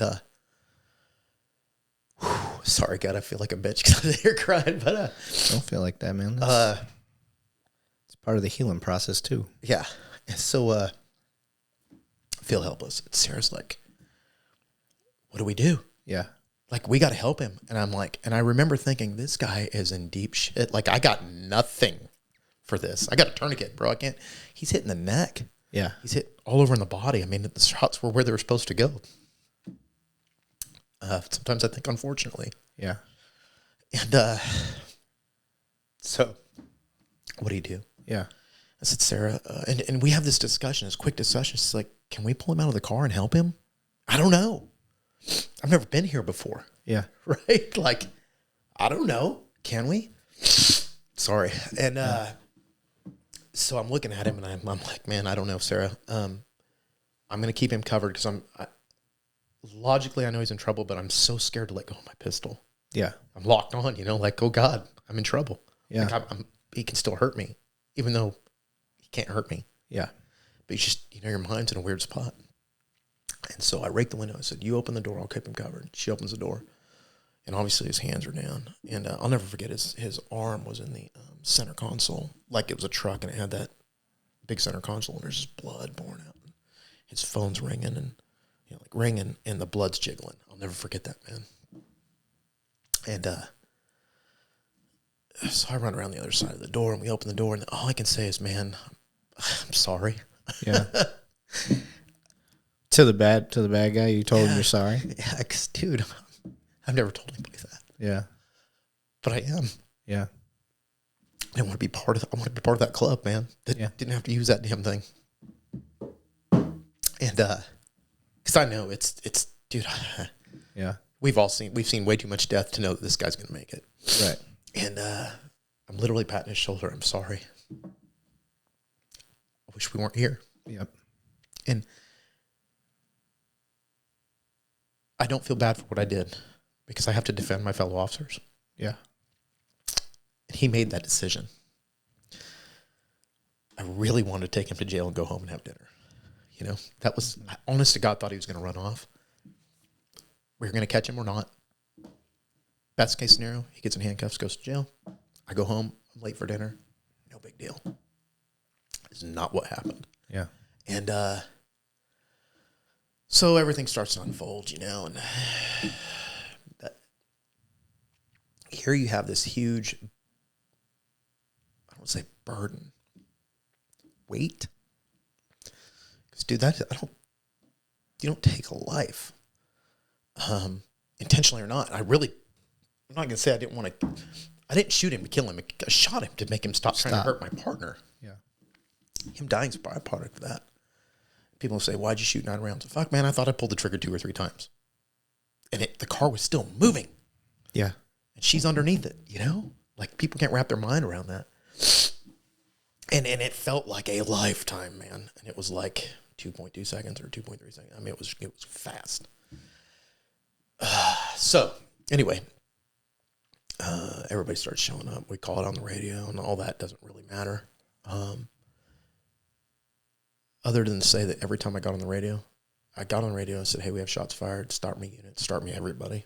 And I happen to be in one division of our town, but I'm on the border of, for us who know, South and West. Okay. So I'm in South on West Division because I'm not far from West Division roll call time.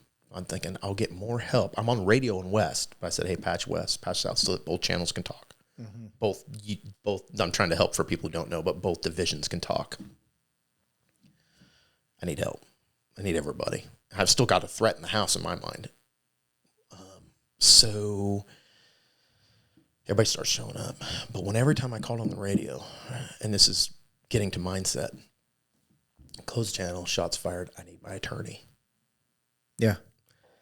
I asked for my attorney 4 times because I knew, man, and I'm not mentally prepared to defend my life, not mentally prepared for what to do afterwards. Right. Never thought about it. Yep. Thought I won the fight. Okay, everybody's good. We're good, right? Nah, that's not how that goes, man. And so, everybody shows up, attorneys, dude, everybody, the world. It rains police. Billy Brumley was first one with Jamie Gray on scene. I didn't remember them being there until years later. I talked to Billy Brumley. He's like, dude, I ran up and asked you what you needed, and you started giving commands. Dude, I don't remember any of that. Like, that's all black in my mind. I really don't remember any of that. Because I was so thinking, like, oh, my God, am I going to jail? And just to give time frame, this is the middle of the Baltimore riots. This person happened to be black. Had nothing to do with why I shot him. Shot him because he's trying to kill my partner. Yeah. Had nothing to do with why I was arresting him. I was arresting him because he had a bunch of warrants, and he tried to hurt a police officer in a neighboring city. So, but I'm thinking, oh, my God, how many of my guys, how many of y'all are going to get hurt because I made a decision? That was hard. Yeah. And so all this stress, man, just, oh, my God, stress. And, everybody talks about the adrenaline high. Fuck that high, dude. Because, yeah, you're high, but you're high in a bad way. I can't imagine what bad drugs are like, but that's how it felt. Yeah. Like, dude, I can't come down. I want off this roller coaster. I want off. How was your heart rate? Oh, dude. 150s, 160s when they checked me 10 minutes later. Yeah. So I remember TAG Med guys show up, which is our medical unit. They're officers, but medical. Jeff Holman. Well, let me back up a little bit. Jeff Holman's first one on scene, intel sergeant. He happened to be out doing a mayor detail. They need extra people. And he happens to be at Starbucks and hears shots fired. And he's like 2 blocks away. So he's the first supervisor on scene. And there were already officers there. But he's been in his own event, his own CPI, which would probably be a good one to have on here too. Totally different situation, but he had one in 99, I think, which I valued greatly because here's a guy that he knows what you're going through. Yeah. And he sits me in his car. He's like, hey, dude, of course, we investigate these as homicides. So shut up. Don't say anything to me. Don't say anything to anybody else. Drink water. And he's not telling you to shut up because you're going to incriminate yourself or anything like that. He's telling you to shut up because what happens to the mind during something like that? Like, you're recalling it now. Yeah. But when you're trying to think through anything during that time. That day, it was like a bunch of snapshots, and they were out of order. Like, I would have swore to you that I killed him before I got out of my car. I know that's not true, but that's just the order of my head was in. Yeah. Right? Like, it was like taking a bunch of photos and mixing them up and then dealing them out in random order. That's how my mind was at. Yeah. Right? And I'm like trying to put all this together. What the fuck just happened? Yeah. This is 10 minutes later. What the fuck just happened? This was not what I was planning. Yeah. I was planning on bad guy going to jail and I'm going to go be dinner in an hour. Yep. Not happening. And it's crazy because I never thought about my family. In the end, the car was aimed at me when he finished. When he's quit moving, the car was actually aimed at me. He was going to have to go over the grass, and I'm in the way. So even if Sarah wasn't there, but her vehicle was, do I have a doubt that he would have hit me? No, I don't. I know he would have because he's already done it once. Yeah. Right? Do I think that he wanted to kill a cop? Probably not. Not in hindsight. But he didn't want to get caught. And he was willing to risk it. To kill one of us to not happen. So, do I think he was an evil human being? No. I think he was a dude making bad decisions, a lot of bad decisions. And unfortunately for him, they're cataclysmic. Yeah. It was his last day. That sucks. Yeah. It's not how I want it to be. And so anyway, attorney shows up, and everybody shows up, and I'm still in panic mode. Not panic. Panic's not the right word. Anxiety. Huge anxiety, right? Like, I don't know the extent of Sarah's injuries. I know she's fucked up because she couldn't get her gun out. Yeah. But I don't know how bad. And I kept and they can't let us sit together for legal reasons, right? Because if this was illegal, you don't want to concoct a story. I mean, there's reasons we do what we do. But the anxiety for me goes through the roof, right? Because I'm like, dude, is she really hurt? Like, logically, I know she's hurt, but in your heart, your mind just starts playing games. So for me, Jeff being in the car, I remember looking at Jeff before my attorney showed up. I remember looking at him, and all this crap's going through my head, and I go, fuck, Jeff, I just killed a black guy, and the riots are going on. What's going to happen to my city? And because I give a shit about my city, or I wouldn't be here. Yeah. And what about my officers? How many are going to pay the price for me? And I'm not even thinking long term. Now I think long term, and the things that people above me think, and reputation. We'll get into that. Accusations are going to fly from my own division, from my own officers that should be backing me. Anyway, I tell Jeff, and I remember him thinking, dude. I remember him looking at me, and he goes, Bruce, that ship sailed, brother. We'll deal with it when it comes. Part of that helped, because I'm like, okay, it put me in check, right? Yeah. Yeah, you're right. Nothing I can do. But then part of that scared the shit out of me. And just to get ahead of it a little bit, I credit our black officers, Roy Hudson in particular, for helping me out on that. Because he went to, he got the agitators. Kev Tatum's not an unknown name. He is what he is. Everybody knows who he is in our area. I already knew this was going to be a problem, but Roy and some of our chiefs went to a meeting in that particular part of town and said, hey, listen, this is what happened. Here's what we can tell you, because there's an investigation. They can't cut it all up. But long and short of it, they said, hey, this guy ran over a police officer, and another officer defended her life. Because they were on the fore end of that, and they were like, hey, man, it is what it is. We're sorry. None of that stuff I was stressed about came to fruition. They had a march. The family was grieving. Dude, cool. You have that right, and it's okay. I can't imagine having a family member killed by somebody, right? Yeah. And I'm okay with them being mad. I'm okay with them hating me. Okay with that. They're emotional, and they'll always be emotional in that regard. It's okay to hate me for that. Just know that I didn't want to do it.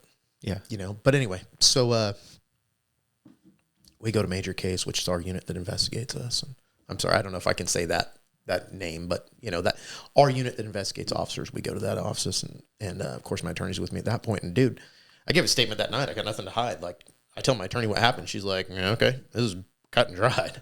Yeah. Backing up though, one of the things, getting to the 9 shots, I forgot about this part. Crime scene comes and they take your gun from you, which is, they don't take your gun from you. Let me rephrase that. They take your gun momentarily. You're standing right there. And I remember the crime scene officer, she asked me, she said, hey, how many rounds did you fire? I said, 3. Confidently? No, I said, my mind says... That's what I'm saying. Confidently, were you like, 3? No, I said, I think I shot 3. I've read a lot about police involved.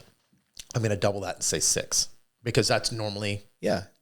Yeah, that's very common. And for people wondering, right, officers always think they shoot a lot less rounds than what they actually fired. And so she grabs my pistol, drops the mag, takes one out of the pipe. 1, 2. And dude, I wanted to puke because I didn't reload. Yeah. And I had another threat that I had perceived. It turned out, thank God, it turned out not to be that threat. Yeah. She was distraught, took her kid inside. Good deal.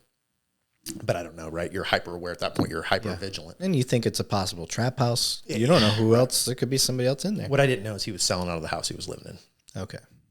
We were told it was a trap house. It was actually the house he lived in. He dealt at Mama's house, sometimes dealt it. Allegedly. I don't know that for a fact, but that was what this tip says. Yeah. So I remember thinking, holy shit. And I even had my backup gun on me. They take my backup gun, drop the mag. Of course, there's no rounds fired for it. They ask, did you fire? No, I never pulled it. But they even checked that. They dumped all the mags on my belt. They count the rounds to make sure that I didn't reload and fire rounds or whatever. You know what I mean? And I will tell you that that's a training scar. We can get to that later. That something else that happened in the middle of that, I shot, holstered, unholstered. Because what do we do on the line? Shoot, holster an empty weapon or holster a weapon? Mm-hmm. No, sir. Not this guy. Oh, they didn't teach you guys to 360. They did, but I did that. I what look, you got. You know what I mean? But no, they, always, on the range when we qualify, boom, boom, boom, boom. All right, holster a weapon. So I'm like, boom, boom, boom, boom. Whew. Oh crap, this isn't over. I remember click, click, in and out. You know what I mean? But I just remember that kind of a weird. Anyway, so we go up to the. It's a good point for other officers to hear, though. Yeah, absolutely. Reload. And Sean Romer had the same issue in his shooting, by the way. And I think they've addressed that at the academy now, where we don't holster empty weapons anymore. Reload and holster, right? I think that's part of that. My opinion, we should focus a lot more on combat reloads. You're not shooting reloads, tactical reload. Yeah. Reload, drop. You don't matter how much you got in that pocket that mag, but make sure you got got a full stack, which is fine. In this case, it didn't hurt me in any way. It was just one of those things that I think about now. So we go down, anyway, fast forward, go to that night, go home. We do I give my statements and all that. Of course, I ended up giving 3 statements because it's weird how your mind works. I had a little bit of information that I could recall and explain that night. Then I remembered things days later, which is normal. Sleep cycles, your mind starts processing and putting things together, and you go, oh, yeah, I remember this. And I remember one of the things that they said was there were some witnesses. There was a Navy corpsman that was behind me coming down the street, blocked traffic, because he said, man, that officer jumped out, and basically I knew something was up, and then gunfire. And then there was a lady, one of the other things I didn't talk about, which factored into what I did, about keeping him from running. Right before I approached, a school bus came down, and I mean a literal small bus. I'm not trying to make fun of anybody, but a Down syndrome kid got off, and he's in the driveway across the street with his mom. He goes in the house, mom sees everything. Okay, she's still in the driveway, and all this goes down. So I had other witnesses. They all thought that I hit the window with my baton. Unbeknownst to me, we had trained in narcotics to break windows out, to extract people, because you don't want to get your hand rolled up in them or whatever, right? Yeah. And so I didn't even know I did it. But when I reached for that door and I realized it's locked, I went to punch the window, but that's when he put it in reverse. And so you hear the front sight skate off the glass. And it sounds almost like an impact. Well, it was an impact. It sounds like a baton strike, but that's not what it was. Okay. And I remembered that later. Oh, yeah, I did punch that window. I didn't remember that day. I mean, this was days later. Oh, crap. I did hit the window. Because they're asking me, how did this happen? I'm like, oh, yeah. You know what I mean? Yeah. And I mean, years later, I meet Billy Brumley in a detective's office, and he goes, man, you were in that shooting. I was the first one on scene. And I'm like, oh, yeah. Suddenly, I remember him. Yep. But it was just blacked out of my mind. It wasn't important, I think. Yeah. You know what I mean? So anyway, just kind of side stuff. So we go up there. I give my statement. They take my pistol for evidence, give me a different pistol, which is fine. No big deal. As long as I got a gun, I'm not emotionally attached to a piece of metal, whatever. I go home, and I had been through Caliber Press, street survival schools and all that. So I was mentally prepared for what was going to happen, I thought. And I was more aware than the average bear, but was not totally aware. I went home and slept fine that night. I slept for like 8-9 hours. Now, I didn't get home. That happened at 4:45. I think I got home at like 2. Yeah. But I bet your body was just done. Yes, it was exactly what it was. Yep. I was exhausted. Yep. Especially mentally. Just my mind. A lot of guys say they can't sleep. Dude, I slept hard. And I woke up the next day. My family's gone. My wife's at work. Kids are gone. And all that being said, too, just to note, there's officers outside my house for 30 days around the clock because I was in narcotics and because of all that. We're worried about death threats and doxing and all that stuff, right? Yeah. Okay. So my department in that regard took care of me completely. I did not feel unsafe at my own home. But get up next morning. Everything's cool. I think, I'm a little jittery, but like you've drank way too much coffee.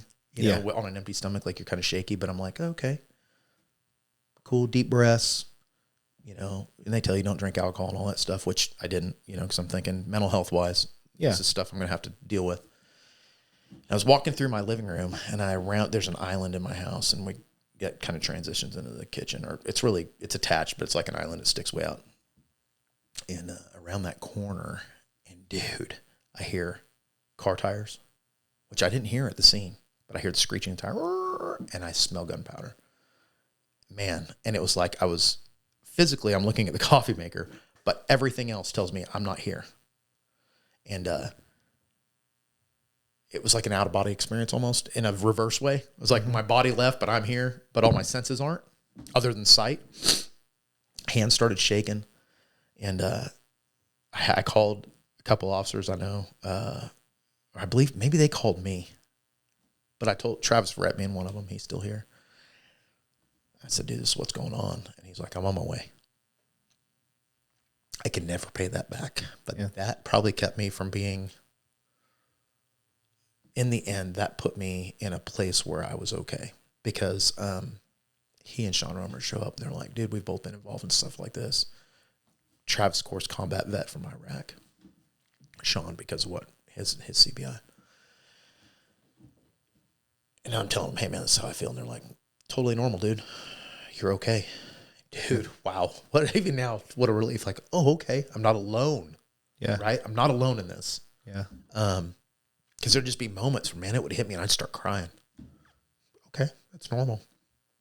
Your body's just working through. It's just working through. Yeah, I never cried out there because I was too high. My mind hadn't got time to ratchet down and process. And so for 3 or 4 days, they stayed at my house. Basically, when I woke up, I called them. If they weren't already there, they were there quickly. And they stayed until my wife got home or until I went to bed.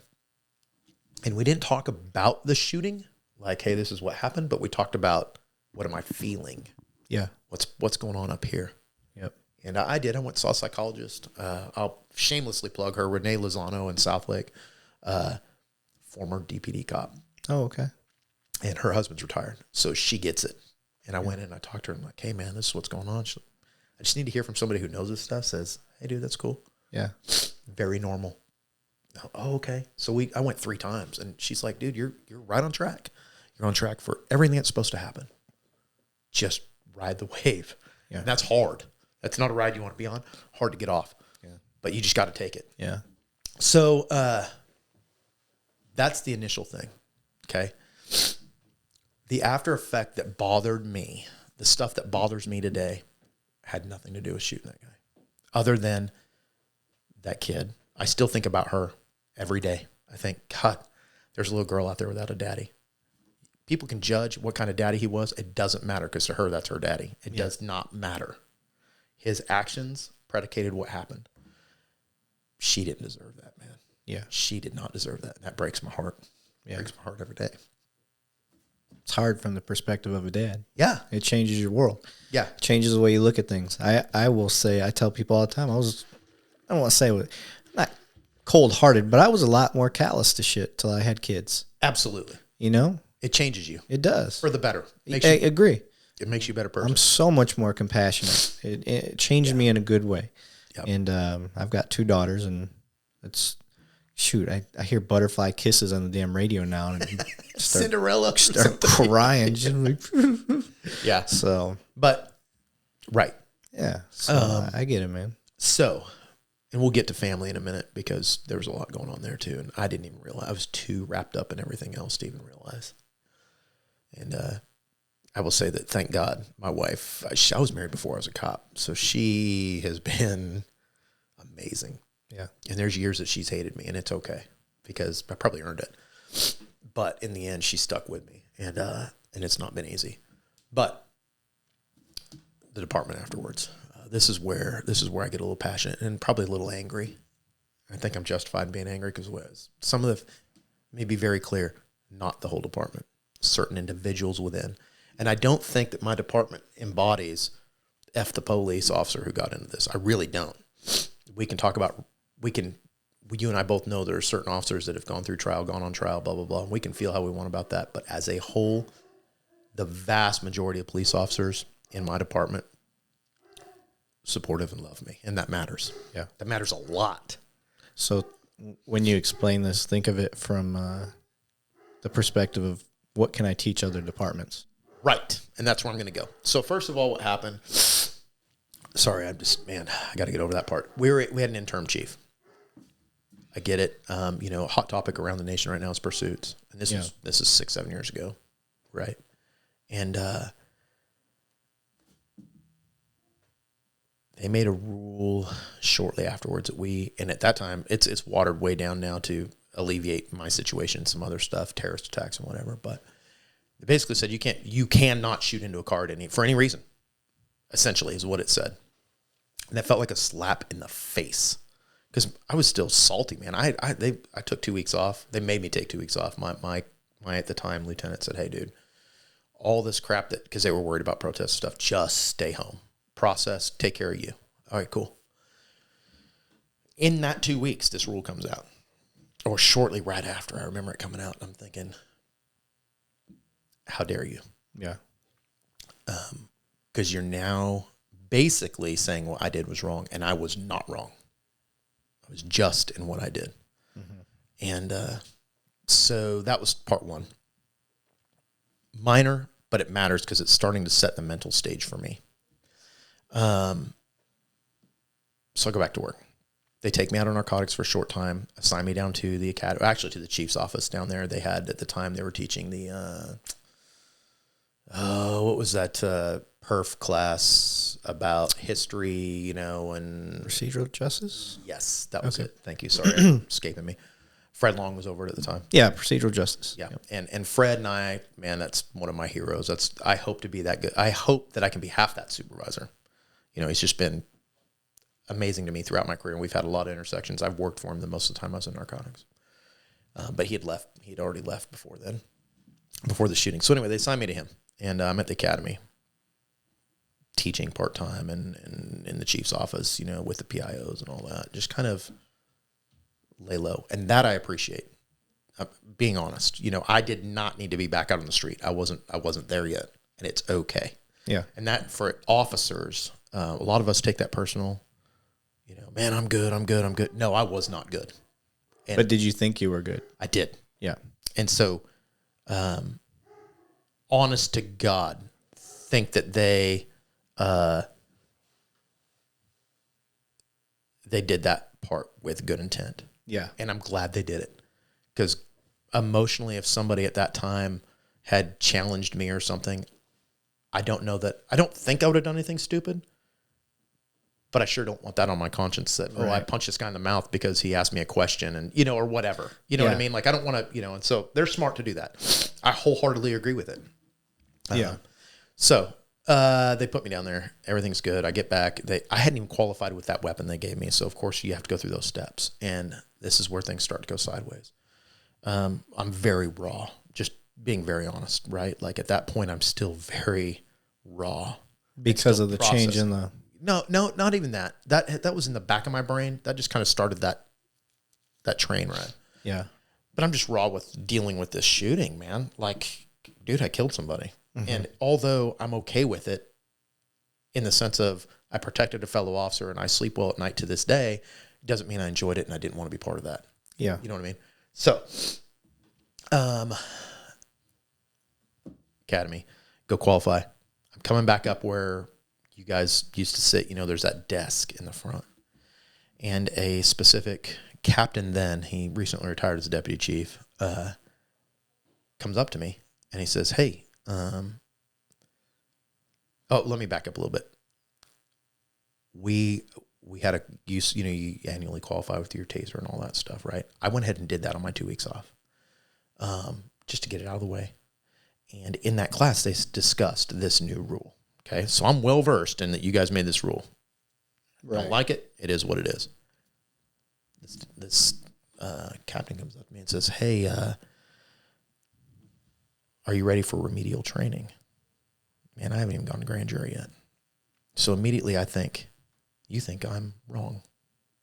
Because remedial says you did something. We need to fix it.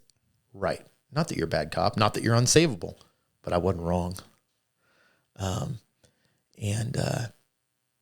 So that's, what do you mean? Remedial for what? He says, well, we made this rule and you broke it. I didn't break it because it wasn't a rule yet. Right. And so he and I have words. And I was unprofessional. I'll just tell you right now. I handed him insubordination. I told him I'm not going to training, especially not before I go to grand jury, because I'm not going to give a jury the impression that I did something wrong, because they're people who aren't cops. Yeah. Right? Perception matters in court. We all learn that court's not about necessarily truth. It's about perceptions. Right? I mean, that's the reality of court. It's drama. Yeah. So I tell him basically to F off. And I went back to Fred's office and drafted my resignation letter. Really? Yeah. And he goes, what are you doing? I tell him. And our former chief, Kraus, I'll mention him by name because I respect him greatly for what he did. Hold on 1 second. Okay. Camera turned off for some reason. Oh. He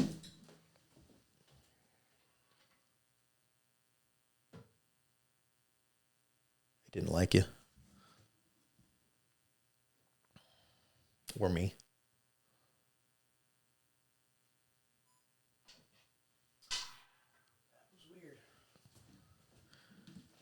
Okay, keep going. So anyway, I go draft this resignation letter, and Fred Long, credit to him again, many thousands of other things that he's done for me or for officers, not just me. I mean, just officers in general. He says, whoa, what's going on? I tell him I'm leaving. I'm done, because I'm not going to jail for something I didn't do wrong. I'll eat, and if anybody knows me, I've had days off in this career.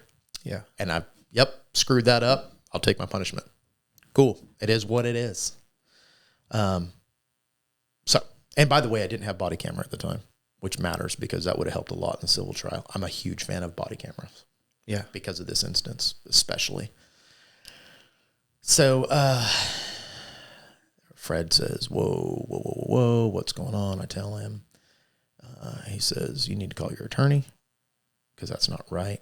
I called our Rick Van Houten, who was our POA president. He gets with my attorney. They go to this then captain's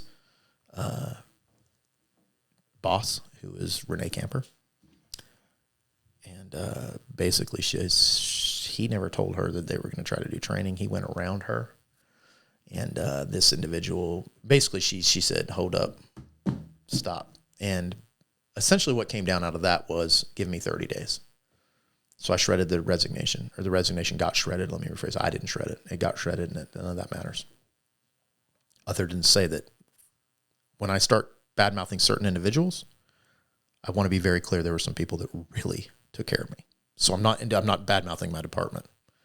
Certain people are assholes, but my department as a whole, I really think wanted the best for me. Okay. Mm-hmm. But when you're in that frame of mind, it doesn't matter because it's all the negative that's stacking. And I'm going to get to that because it makes bitter people if you don't work through it. Yeah. So that gets put on hold. But now I've got a rule against me, and I know that at least one individual doesn't give a shit about my freedom. That's how I take it. Or mental health. Or mental health or anything. Right. So kind of a side note, and I'm sure Billy Mitchell won't mind me mentioning him because the guy's got a heart of gold. Yeah. I'm in a bad spot. He starts calling me. Hey, we got to talk before you can go back to work. Man, fuck you. I ain't talking to anybody because now I'm on the defensive. Yeah. Right? Like, I don't know who's on my side now other than Fred Long and Renee Camper. That's who I knew was on my side right now. And so I feel isolated. This is where PTSD comes from. You feel isolated. Mm-hmm. And I hate that term, man. I hate it. But I'll get to it. My event did not cause that stuff. My department did. And that breaks my heart. Really? Yeah.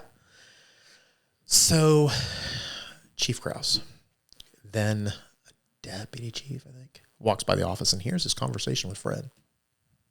Never forget it.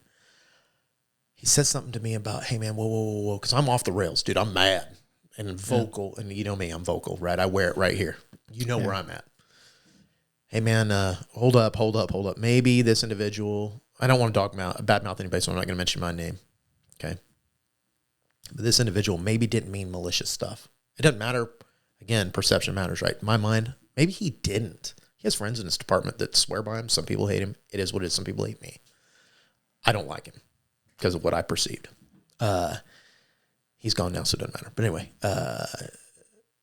Chief Krause says, hey, maybe he meant instead of remedial, like refresher or just, extra training or whatever. And I looked right at Krause and said, fuck you and your semantics. I'm leaving. Like, now I'm just a man. I don't care. I don't work for you anymore. I mean, I'm already leaving. Your mind's already made up. Yeah. And I respect that man because he never held that against me. He goes, whoa. I stepped in on something. I mean, he probably didn't even hear the whole conversation. Says, hey, man, let's all just take a step back. I'm going to walk out of here. And he never held that against me. And that matters. I didn't see it at the time, but that matters to me now. As part of my healing, to know that the world wasn't against me. I didn't feel it that time. Because remember, you're emotional, man. You're focused on the bad. I'm not focused on Fred Long being good to me, Renee Camper being good to me, Chief Krause being good to me, who ended up being our police chief. I'm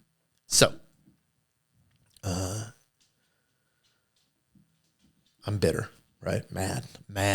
And I just start bottling it up. That's where the bad stuff starts. And I go back to narcotics, man. Promote. Eventually go to our directed unit. How much time's passed? My grand jury was in December of that year. So we're talking 8 months. I get promoted. I go to fraud for a certain time as a detective, short time, 6 months-ish. I put in for our unit and still a little bitter. But I'm cautiously bitter at this point because I went to work for Chad Mahaffey as my lieutenant. Nothing bad to say about that man. Love him to death because he even sat me down and was like, bro, you're okay. He was there when I got the no bail from grand jury. And I'll never forget going to his office and telling him, and there's certain things I won't share that were said, and there were actions. But in the end, this guy supported me. And in fact, let me just talk about grand jury. Grand jury, state of Texas, goes indictment, sealed. It's not public record. But I go testify at grand jury. I'm sorry, I kind of skip around in this story, and it's not helpful when I'm trying to do chronological, but it's as your memory works. Grand jury in December, I go, and the only people that showed up at my grand jury, and I say this to any officer, if you have a friend that's going to grand jury, make an appearance, man, because it matters. Because I felt like I was on an island.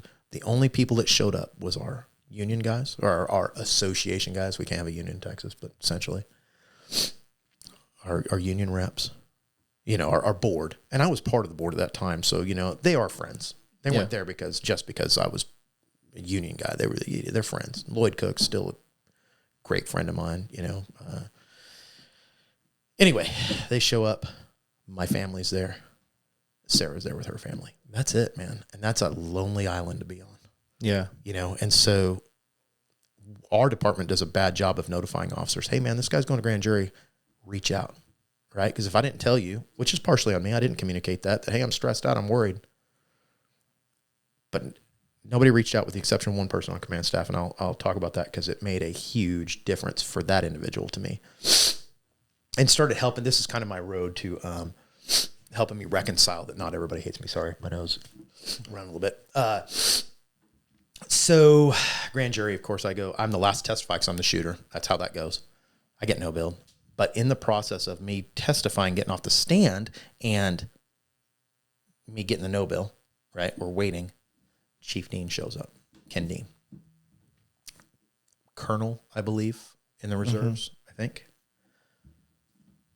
This is some of the leadership stuff that I think we should train and emulate. And I will never forget this. He shows up, and this is leading into something. He goes, hey, can I talk to you? Alone. Instantly, I'm on the defensive. Yeah. Oh, okay, here we go. He pulls me aside. Now, we're talking 8 months later. He pulls me into another room, and he says, hey, man, how are you doing? I'm good. I'm a cop, right? I'm tough. I'm good. I'm not good. By the way, I'm not good. It's all in here. I'm not good. But I'm telling him I'm good. I've already seen Billy Mitchell and all that stuff, and he clears me back to work because I lied that I'm good. I'm just going to tell you, I'm good. I'm fine. I can't be weak. I'm good. Yeah. Okay. So Ken Dean pulls me aside and says, hey, man, how are you doing? I said, man, I'm good. I'm fine. I'm fine. Right? I checked the boxes, went to a psychologist. Probably should have seen her a few more times because I'm still in denial that things aren't good. Mm-hmm. And he says, how's your wife and kids? Never thought about it. First time I thought about this affecting them. Yeah. Never dawned on me. I'm so wrapped up in what's going on in my head. Where's my wife and kids at? They're fine. They're fine, Chief. They're fine. Okay, cool. If they're not, or if you need time off, he says, you email me. It's between you and me. Nobody else needs to know. You take as long as you need. Don't lose your wife and kids over this. How prophetic, because it damn near happened. Yeah. But I tell him I'm fine because I'm a cop, man. I'm tough. Yeah. Fuck being human. I'm tough. Right. Okay, cool. He says, but if that changes, let me know. Okay. That's the kind of guy I want to be as a leader. Mm-hmm. I need to take care of my officers like that. And it wasn't any big deal, right? But it was a big deal to me. Yeah. And nobody asked me about my family, and I will tell officers that ever get in this situation, a lot of us go through divorces. I'm almost 20 years in on my marriage. Don't lose her because of this bullshit job, right? I love this job, but there's shit we carry that you got to unload somewhere, mm-hmm. and it can't be in a bottle. You got to unload it. That's just masking a symptom. Yeah. So I'm not a big drinker, never have been. That's not how I unloaded. I just bottled and got mad. I was angry all the time. I still deal with that. You can ask my kids about that. Like there's times that and it's weird stuff. The big stuff doesn't bother me, but a kid being too loud and whatever, I'm pissed off. I get sharp with my tongue. I don't motherfuck them or anything, but what's the problem here? Blah, blah, blah, blah. Yeah. Total unreasonable reaction to a situation. Okay. All part of that label. Okay. So Chief Dean asked me, I'm good. My shooting was in May of 2011 or 2010. I'm sorry. 2015. I'm sorry. I'm getting my dates. 5, 10, 15. Yeah. So 15, 16 rolls around. I go to ZT or whatever we call it now. Whatever it was. Go to our directed unit. 1 year to the month for my shooting, I'm in divorce. I'm at a divorce attorney's office. Really? Yeah. My wife kicked me out. And I'm still too, fuck you. I'm fine. I wasn't fine, dude. So just, thinking that. But I'm in ZT. Well, I'm going to ZT or God, I keep saying these names, but I shouldn't. I go to this directed unit. And there's a chief who's retired now, not the same one that I had a problem with. He doesn't want me to go to this unit. And he says, hey, credit to people like Glenn Verrett, who fights for me. Scott Sykes, another person I greatly respect, fights for me. Some people that really fight for me. And I have to have a meeting with this particular chief. And he says, and he has a lot of family on the department. This has nothing to do with them. But he says, hey, I need to talk to you. I have concerns. And so he goes, he sits down with me. He says, hey, man, you color outside. Basically, you color outside the lines. A lot of times you do stuff that's edgy, ramming cars. You'll push the envelope, put bad guys in jail as far as what our rules are. Our rules, our in-house rules, not law. Like I've never done anything illegal. Yeah. Not doing that. But pushing rules inside the house. And he says, I have concerns. I said, well, what do you have concerns? He says, well, you forced your shooting. You forced that shooting. Holy shit. Right? Yeah. And that hit me pretty hard. Yeah. Wow, how dare you, who, by the way, has never been involved in one, judge me. Yeah. defending another one of your officers. How dare you? You can feel that way. That's fine. People have feelings. I can't control that. But how dare you voice that to me? Yeah. If you feel that way, I shouldn't be employed. In my opinion. If you really think that I'm out here trying to kill people, which I've been at that time a cop for 12, 13 years, never done it before, haven't done it since. Hope that it never happens to any of us again. I think that's a naive dream, but I wouldn't wish that on anybody. Mm-hmm. It sucks. It sucks. Yeah. Worst day of my life, hands down, all day long. How dare you accuse me of trying to make that happen? And we talk it through as best I can. Hey, man, it is what it is. And I don't know, man. I don't know who he listened to. I don't know what he read, what he talked about, whatever. I don't know. I don't know where he got his information from. But never asked me. And I was there. And he didn't ask Sarah because I asked her if anybody talked to her. So here we go. We're starting to build up this ramp again. Here we go. Okay, yeah, the world is against me. And so this whole time I'm guarded. Like, and if you're not vocally tell me you're with me, then you're not. That's where I'm at. And that's not true, man. Mm-hmm. There's a small handful of people that think I fucked up. There's a vast majority of people that go, that was reasonable, including the public. Yeah. By the way, a jury, a prosecutor who says, you're right, because they don't have to go to grand jury to charge you. They can just charge you. So obviously the prosecutor didn't go, oh, you screwed up. You didn't violate law. So I'm here we go. Well, that happens. Then that continues building. I end up in this divorce attorney's office. And thank God I had the right people in my ears. Hey, dude, whoa. Don't do this. So it cost me $125 to talk to an attorney. And thank God, even she says, you're dumb. Don't do this. Because I'm mad. Yeah. And I'm mad at the wrong people. I'm mad at the people that love me the most. Yeah. Which is all part of it. They tend to be the ones that the only targets around. Right. They're convenient targets. Yeah. So fortunately that didn't happen. My wife has gone through some shit. She's with me still. And I wouldn't replace her. I don't care what anybody says. Grass is always greener on the other side of the fence because it's watered with bullshit. You know what I mean? Yeah. So for all you cops out there who are thinking about fooling around, I didn't ever fool around on her, but by God, don't do it. Yeah. Don't do it. Because, man, this person cares, or she wouldn't be here. She could have left. Mine's put up with all this. Yeah. Right? Puts up with me getting home at 5 a.m. and throwing all my shit on the ground and trying not to be loud while I take a shower in our master bath and, wake her up every day. Yeah, I got it. So anyway, go through all this, and get moving on. End up ramming a car in that directed unit, which then predicates what this chief, I played right into that hand. The concerns. Yeah. Yeah. I stand by what I did, but I should have known better. Yeah. And so they moved me out of the unit. That's fine. I go to the detective's office and the rest is history. I take the test and here I am. What bothers me though about that department is that still follows me. Give an example. Many years later, I'm working a part-time at the hospital, and a certain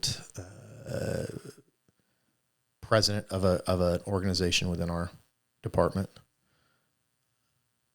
I walk in and this is out of left field. This is years later. I would say 2-ish.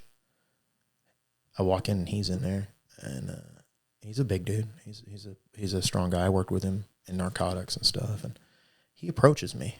And there's a security officer from the hospital in this room, and he says, "Hey, you need to leave." Tells this guy. So I'm like, "Oh," and I'm thinking, because you know me, I'm smart. I'm smart mouth. Thinking, did I say something that he took offense with? Right. He goes, "Hey, man, I hear you're bragging about killing this black guy." What? Like, will I talk about it? Yes, because I hope other officers don't make the decisions I made to get the situation that I was in to go through what I've gone through. Right. I will talk to anybody to prevent them from having to do that. But to accuse me about bragging, I said, you know what? I almost said his name. I said, you know what? Tell me who it was. And I go punch him in the throat because they're flat out lying. I would never brag. And then he goes, well, isn't that the gun that you used? Because, after the trial and everything, or after the grand jury, they give you your old weapon back. Yeah. Yeah, it is. Do I give a shit? No. They could have left me with the other pistol. It's a tool. Right. I don't throw my handcuffs away when I use them. They just go back on the belt. Yeah. Like it's not like I put a notch in the gun. I don't care. It sounds like that would have been something he would have been emotionally invested in. Yeah. And put weight to it where But he even invades my personal space in this conversation and tries to tower over me. And I'm like, dude, the conversation itself doesn't need to go any further than that because I'm not going to badmouth somebody other than to say that's another person that's stacked up in that line of you fucked up and you did this and you forced it. And, and I'm going, dude. And none of these people have ever sat down and had a conversation with you. And none of them have had to pull the trigger. And I wish I was part of that club. Yeah. But how dare you judge me if you haven't been here? Yep. And even if you have, it's never the same. Right. I wasn't standing. You weren't standing in my shoes. Yeah. My dad's shooting's 10 times different than your shooting, and it could have been the same circumstances. Right. They're all different. And how many times in my career, here's what nobody talks about. How many times in my career or your career have you been, quote, justified, legally justified to take a life? Oh, countless. Yeah. Unfortunately, I was forced to do it once. Yeah. Nobody talks about that. Yeah. Okay. So they're going to judge you on this and never realize that how many times did you use restraint? Probably to your own detriment. I've had multiple surgeries from this job where I'd have been justified. Yeah. I broke my neck in 2008. I broke vertebrae in my neck. I'd have been justified in killing that dude, and I didn't. I just held on until the other officers got there. Yeah. Right? I mean, to the point of I have permanent forever injuries. Okay. So how dare you accuse me? And by the way, that guy was black too. Who cares? Who cares? That has nothing to do with me. Yeah. Like I don't choose who I'd put in jail. I choose the courts choose that. They issue warrants or detectives or whoever. I'm just doing my job. And there's always going to be the argument because there have been bad officers in the past that have done dumb shit like that. Sure. But that can't be put on you because of what the sins of other people have done. Correct. I'll be the first one to say I understand why people from Mexico, for instance, distrust police. Yeah. Historically, and even currently, their police down there are effed up. Yeah. But I'm not them. Yep. Yes, officers enforced Jim Crow laws. That wasn't me. Yeah. And I totally think they were on the wrong. But that doesn't change anything, right? So don't push shot on me. So anyway, we won't get down that rabbit hole. But this officer happens to be black, makes this accusation. And to be very clear, I have some great friends that are black in this department that I love dearly. I would die for in a heartbeat. Hell, I would die for that officer in a heartbeat, actually, if that's what it took. Whatever. That's not personal. That's what I swore to do. But, Charlie Owens, for instance, man, I love that dude. CO. Oh, yeah, CO. Joe Hill, freaking Chuck Rogers. I mean, the list is long, right? That particular officer, because of his attitudes, I couldn't give a shit for. Yeah. Doesn't mean I wouldn't die for him and doesn't mean I wouldn't fight with him, but I'm not going to hang with him. Yeah. All right. Anyway, so this goes on. Long and short of it, in the end, there's a lot of baggage that went on. And finally got a wake-up call. Hey, bro, you're about to lose the most dear things to you, and that being my wife and kids. And we worked through that, and I credit my wife for having faith in a broken person because I didn't deserve it. Yeah. I can't say that the shoe is on the opposite foot. I would have hung around. Probably not. Yeah. So I'm blessed. Yeah. But I say as a department, I guess where we're getting to is lessons. Especially in a command leadership position. I get it, you have to toe a line because you're a leader, but you have to make sure that if you're going to say shit like that to an officer or you're going to make rules, it would behoove you to sit down with that officer and say, hey, man, if that chief, Rhonda Robertson, that rule was made on her watch, okay? I don't think she was, in hindsight, I took it at the time as it was malicious towards me. Hold up. There's been a bunch of officers shot into cars and they thought, man, these are these are bad ideas. Now you have a car that's out of control possibly, or you have, whatever. If she would have sat down with me or anybody in command staff and said, hey, bro, this is why it's not about you. It's about da-da-da-da-da-da. And your situation happens to fall in these parameters. A whole different thing for me. Yeah. Right? Then it's like, oh, this isn't Bruce personal. This is a department thing because I have 2,000 officers that I need to make sure don't put themselves in a bad situation when they get killed. And as a leader now, as a sergeant, I'm just a baby leader. I mean, I'm not a chief, but I kind of get that now. But it's so important to explain to these guys, hey, whoa, we have to legislate for everybody, not for Bruce Anderson, right? Yeah. But you don't think that way. None of us do. So that's lesson 1 for me. Communicate. Lesson 2, officers don't want to hear this, but dude, just because you say you're all right, you're not all right. You're not necessarily all right.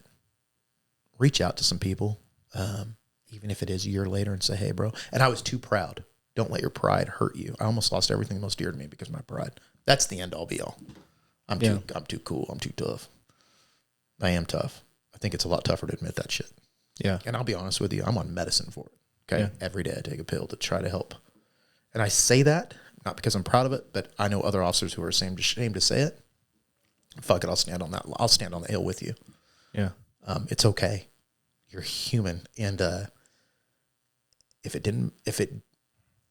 won't say if it didn't bother you, but if it doesn't at least sit in the back of your head that, hey, this was a bad deal, dude, you don't need to be a cop. We call those psychopaths. Yeah. That's what separates me from bad guys, right? Is that I didn't want to do that. And I didn't like it. If you get in this job because you want to shoot people, I don't want you in this job. Yeah.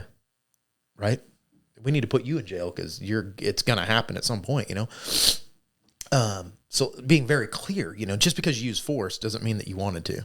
Mm-hmm. There's never, I think that I can speak for the vast majority of officers. We're reluctant to use force. We're super reluctant to use deadly force. Yeah. So other lessons for our department. We can look at training scars, which they're starting to work on in the academy. Holstering an empty weapon, bad deal. Or a partially loaded weapon, bad deal. Right. And it's good to recognize it. Absolutely. When nothing happened. Right. Rather than, like the old school with the revolver when they used to dump their empty rounds in their pocket. Shirt pocket. Yeah. Yeah. Yeah. So, Matt Weber I talked to him about it, and now Billy Brumley's down there. And I know that they're working on some of that. So there's lessons for other departments. Hey, man, what you do on the line matters every time you qualify. Yeah. It matters because when the shit comes down, that's what you're going to do. I don't care who you are. If you don't practice, you're going to do what you practice, So that's part 2.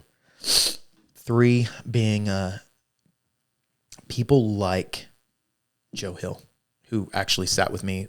So funny story, Billy Mitchell, I mentioned him earlier. He's our peer support coordinator. You have to talk to him or with him before they can let you go back to duty, right? To make sure that you're not suicidal, you're not, whatever. The camera keep going off. Yeah, I don't understand. It doesn't like me. I'm ugly as hell. I'm telling you, this is one of those problems that just drives me crazy. First world problems, brother. I know. But so Billy Mitchell talks to me. Joe Hill, mine was the first one, by the way. It was investigated on a criminal side first. It used to be we investigated them from an IED angle, from a Garrity angle. And then if there was a problem, they went to the criminal. Well, that changed, right? And mine just happened to be the first one. That was that way. It wasn't anything personal. I didn't even know until way later. Okay. I was told way later that was I didn't know. I just thought this was the process. Yeah. Right. And to be very clear, our guys who investigated it in our department are super well trained in force science. They understand that it's normal to have audio exclusion. They understand that you're behind a reaction curve. They understand. They were very compassionate. Now, they weren't biased, but when I broke down bawling in the room, I didn't feel like an asshole. Yeah. It was okay. It was okay that I called and said, hey, I remembered something. In my case, they didn't let me watch. I had dash cam, which didn't catch anything video-wise, but it caught all the audio. Mm-hmm. So that's how we know how many rounds and how many seconds and all that, because they can break that down into tiny little itty-bitty pieces.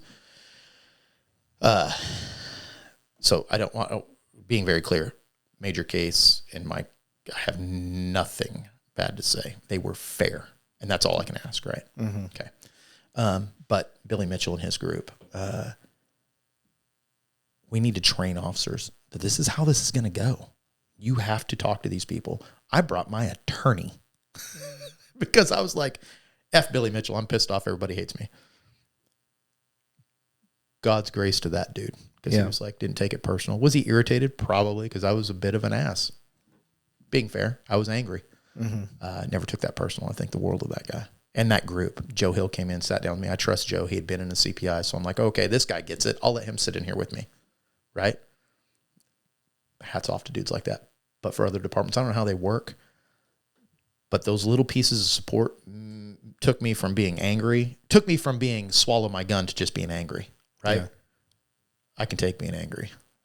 I don't want to put anybody on a wall somewhere because they shot themselves. Yeah. You know what I mean? And God knows we've seen it. Yep.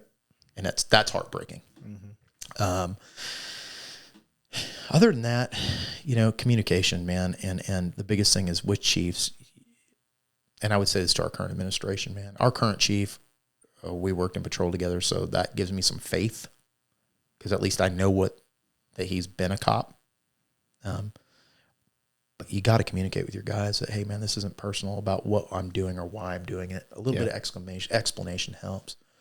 And I don't expect them to explain it to the entire department, but if anybody's going through what you're going through, right, it's a unique situation, and hopefully somebody in the chain recognizes it and can reach out. And that could be a 5-minute conversation. Mm-hmm. Hey, bro, we're doing this because it's not. I'm not asking you to ask my permission. Yeah, that's not my role. But just say, hey, guys, it's just good leadership. Yeah, absolutely. And, an organization is big struggles. Yeah. And PTSD is a ongoing battle with anybody in the front lines. And it's, if we can figure out ways to keep improving it, let's keep improving it. Right. And that can be, it doesn't have to be an event like mine to trigger that. It can be dead babies, because God knows we've seen them. Mm-hmm. It doesn't have to be acute. It can be something that happens over a lifespan. Yep. Right? Like, man, and it can be something nonchalant. It can be something insignificant to everybody else. There's officers that, man, they work that one car wreck. We've seen 30 dead people on the freeway. They work that one, and that's the one that pushes them over that edge. Mm-hmm. The other side of that is, as officers, I think we have a duty to ourselves. You better than anybody else. Mm-hmm. To go, maybe other than Google. Google probably knows more about me than I do. But, anyway, no, I'm just saying. But, seriously, you owe it to yourself to be mentally prepared to do it, but prepared for afterwards. And that's the big lesson there is, for me, there's a line. We're good at preparing through the shots. Yeah. But afterwards, and we're getting better. Billy's group is a lot of that. But what happens after, man? Yeah. Can you pull a guy out of a car to try to save his life? Yeah. Right? Yeah. I mean, we've never talked about that. Nobody's ever said that. As a sergeant in my department, I'm telling you, yeah. You can do that. Yeah. You know what I mean? Or our department does a good job of first aid. In my case, that wasn't going to help. And that's why I felt so hopeless, because I'm like, dude, he's hit in the head. We don't talk about that. There's nothing that requires surgery, if anything. And even then, right. You're not doing that in the field. Right. Not hitting the head, but neck, whatever, same difference. Yeah. Organs, that kind of stuff. But what do we do for our young guys and girls that are coming out that, God forbid, have to get that situation? Do we prepare them to say, hey, man, audio exclusion is real. 3 days later, you might have a, quote, flashback. Or you might, I don't know, you may not sleep well, you may sleep well, you may not, this is all normal and okay, right? And as officers, I would tell everybody, get over yourself. My pride almost cost me my family. Theoretically, have cost me my job if I had done something stupid, all because I wasn't in an emotional place that I needed to be. So you got to take care of you. And it's okay even a year later to say, whoa, because that's what happened with me. I need help here, right? Like, I'm going down a rabbit hole I don't want to go down, and I got to recognize the rabbit hole. Yeah. I'm actually in the hole already. I just need to come out. Or we have a mental health unit. Fortunately, we're a large enough department that I will shamelessly plug them, have helped a lot of officers. And we don't hear about it because we shouldn't, in the sense of advertise that, hey, this unit showed up at so-and-so's house and got them help. But we should say that unit showed up at an officer's house and got them health. And you know what? It's okay to be that officer. Yeah. It's okay. Yep. It's okay. Because I don't want to put another one on the wall in our academy because he didn't think it was okay, and then, or she, and they end up making permanent decisions. Yep. You know, in an irrational state. Yep. And so I can only speak for me. I can't imagine what your dad's been through, Paul Ware's been through, Joe Hill. I mean, the list is long. And it's not a list that I want to be on, but I'm on it. It is what it is. But I can only speak to my situation and say that it's not fun. It's not cool. But we have to support those people emotionally. And I think that's where we fail. And credit to like Krause, for instance. I was talking to the academy, me and Scott Baines, a good friend of mine, talked to some academy class about being involved in the CPIs. And I'm brutally honest. I will mention names in that class, right? Yeah. In that setting, because this is my department. This isn't a national audience that has no business knowing, dirty laundry by name. Chief Krause, I remember after one, he came into the room and I was full. I won't say tirade, but I was not holding back. I mean, I'll come out and tell you just how I felt. And I was mentioning people by name that did some of these things and said some of these things. And I came up to him afterwards and I said, "Hey, man, I want you to know I deeply respect you for your involvement in this. I don't mean any offense, but I'm just going to call it like it is." And I'll never forget him saying, "That's why I want you in here, because we failed." And that was part of my healing. Okay, so you were wrong, because all those people I mentioned by name are still human, and they make decisions that based on whatever information they have at hand. Yeah. And so it's not personal, and it feels like it. And there's no manual for how to deal with it. Right. We don't know, Yeah. And so part of that is to not take it personal, and that's really hard to do. But I would tell officers, take a step back, call me. Dude, you can call me anytime. Mm-hmm. You know who I am. Most people do. Or call somebody who's been there, especially 5 years down the road, right? Like my best asset probably in that whole thing was Jeff Holman, and I didn't use it until way later, right? A guy shoots somebody in 1999. He's there on my scene, knows that one pretty intimately, and I never reached out to him. That probably would have been a hell of an asset to have, right? Now, that being said, I can't thank him enough for the things he said in that car to get me mentally kind of starting in that right direction, even though I kind of went off the rails for a while as far as I didn't adhere to what I should be hearing. That train comes back. Yeah. And, it's okay to be upset. It's okay to cry about it. And that's hard for cops to say because we see some shit. Shoot. Yeah. I don't know if I just got lucky in the way that I've handled things. No, like I said, there's no manual. Yeah. But I have always, my wife's she's my diary. Like, I have a bad incident, I come home, and I tell her about it. And she gets to wear the same weight with me and help me carry it rather than me snapping on her, not telling her what really happened, and then, making them the easy target. And then I go to work and I cut it up with the boys, and because we all do the same thing, and she's left in the dark. And I don't know. Like I said, no one's ever trained me that way. It's just, I think I got lucky because that's how I decided to handle it. That's what's changed with me. My wife, she hears the funny stuff. "Oh my God, you wouldn't believe what this dude said." Yeah. Or this dude did. Or like, for instance, the taser guy that I talked about earlier that I had to tase, way earlier in the segment. I said, "Hey, the guy's laying there. He's crazy." But he says that he's laying on the ground. He goes, "That officer kept saying, 'Taser, taser, taser.' Oh God, don't say taser, taser, taser again." Because he knew what happens, right? Like, that's funny. I tell my wife that. I used to tell my wife that stuff all the time. And I still do. Yep. But I used to not want to burden her with the heavy stuff. Right. Yeah. And so I felt like, I come from a family that's veterans and cops, and you just carried it. I can't do it. Maybe I'm weak. I can't do it. I got to have somebody. And so now, like the other night, we had an incident with a child that hit me wrong, and the kid lived. Yeah. She's going to be paralyzed from the neck down or from the chest down for the rest of her life. 2-year-old baby. It's heartbreaking. But it hit me wrong. I called her. I said, "Baby, I guess because I'm a dad, I instantly put myself in this people's shoes and go, oh my God, Yeah. your life just changed, and it was a true to God, just an accident. Mm-hmm. It wasn't anything. Nobody was violent. Nobody was. But it just hit me wrong because I'm like, oh my God, that little baby, that poor little baby, and it tore me up, dude. Mm-hmm. And I haven't told any of my officers that, right? And they were on the scene, and some of them didn't even bother them. I called my wife and said, hey man, this is eating me up. It's okay. And it was. Then I can put it down. Yeah. Because it's like I've given it to somebody else. Mm-hmm. You know what I mean? Yeah. And my wife, she'll revisit it. You still, everything okay from the other day? Right. And that's good. Yeah. It doesn't have to be a wife. It could be your brother. It could be your dad. It could be your mom. I don't know who everybody's different, right? Whoever you're comfortable with. I'm blessed to have a wife I feel comfortable with, and I know there's a lot of people that in my life that would be like, hey, I'm good with that.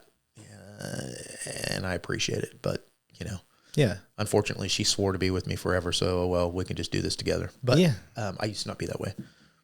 Yeah. I like I said, I just got lucky. I chose to try it a certain way. And, it worked. Like it's working. So it's just luck. Well, but like I said, there's no manual. So people can listen to this and say, holy shit, look at the cycle he went through. Like you went through a roller coaster. Yeah, for years. And still are. Yeah. You still are recovering. So it's an endless process. It's like being an addict. Yes. In some ways. Yeah. No, absolutely. There's a correlation there. It's for me, never over. The civil suit on my side went all the way to New Orleans because they tried to deny me the family's attorney wanted to take away my qualified immunity, which fortunately I'm in a state that still stands by that. My attorney was awesome on the civil side. It took 4.5 years.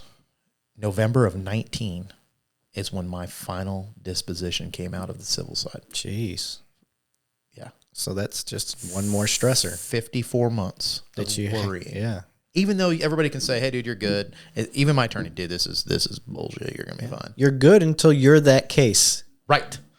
And you always worry, am I that case? Am I that case? Yeah. Now I can put it to bed. Yeah. I'm done. Right? Like, it is what it is. Yeah. Now let's just use it as a tool. Yep. To let other guys learn. Yeah. There is nobody on this planet that wishes more than me. Maybe his mother or wife. Nobody in police side that wishes more than me that I had made different decisions that day. Because you know what? In the end, I could have just let him go. Yeah. And that never dawned on me. Never dawned on me because I'm a cop and I'm supposed to put bad guys in jail. Yep. Right?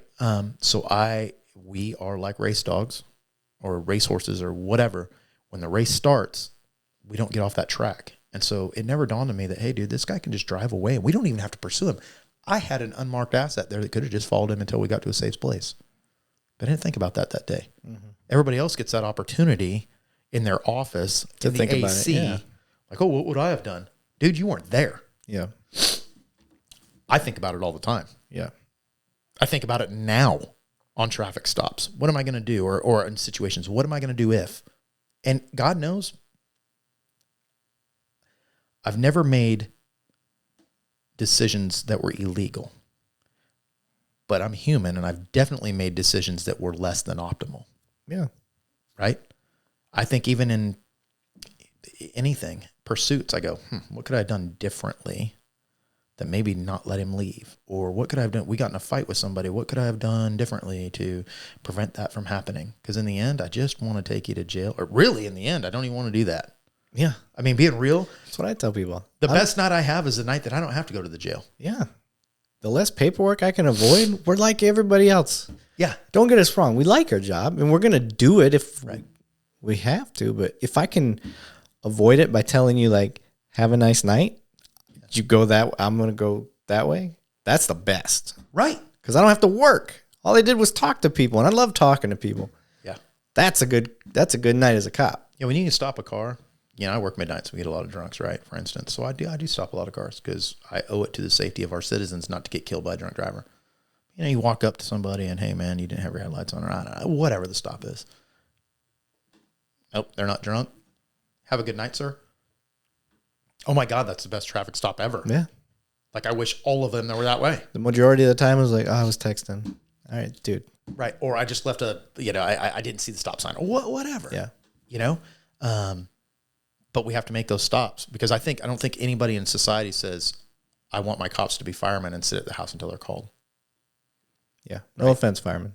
No, right. Hey, dude, I got 4 cousins that are firemen, hose draggers. Well, but somebody's, I got to be a hero to somebody. So that's right. Whatever. That's what I say. I'm just jealous I don't get a sleepover every third day. But anyway, I get my meals cooked for me. Yeah. I say that in jest because the firemen are the guys who run in there and start my heart when things go wrong or whatever. Yeah. So great respect. And they block the freeway to get me from me getting killed by cars. Yeah. Which I can win a gun battle. I can't win a car battle. I'm going to lose that every time. I saw a funny meme. It was a fire truck had overran or it did something anyway. It ended up in a pond halfway in. And it was like, I'm no firefighter, but I don't think that's how you're supposed to refill the truck or something like that. Exactly. And we work in a city that we have a great relationship for the most part, and we're blessed. But if we can have nights that we don't go to jail. Now, that being said, I'm going to go to jail if you put me in that position, and I need to. There's discretion, right? We've all had that time where you go, the lady's on dialysis and yada, yada, yada, and she's got a Class B misdemeanor, which is one step above a ticket. Lady, you got a warrant you need to go take care of. Yeah. Right? Like, or whatever, or guy or whoever. Yeah. I mean, God knows it. I've let way more people go than I've ever arrested. Way 30 more. Yeah. if not more than that. It's one of the greatest tools police have for the criminal justice system is discretion. Yeah. And so, I'm anyway, I forgot how we got on that train. You're all right. So we're at a good time to start wrapping up, but after all of that, all the trials and tribulations you went to, for any officer listening that's going to potentially go through this one day, where is your mental state at now?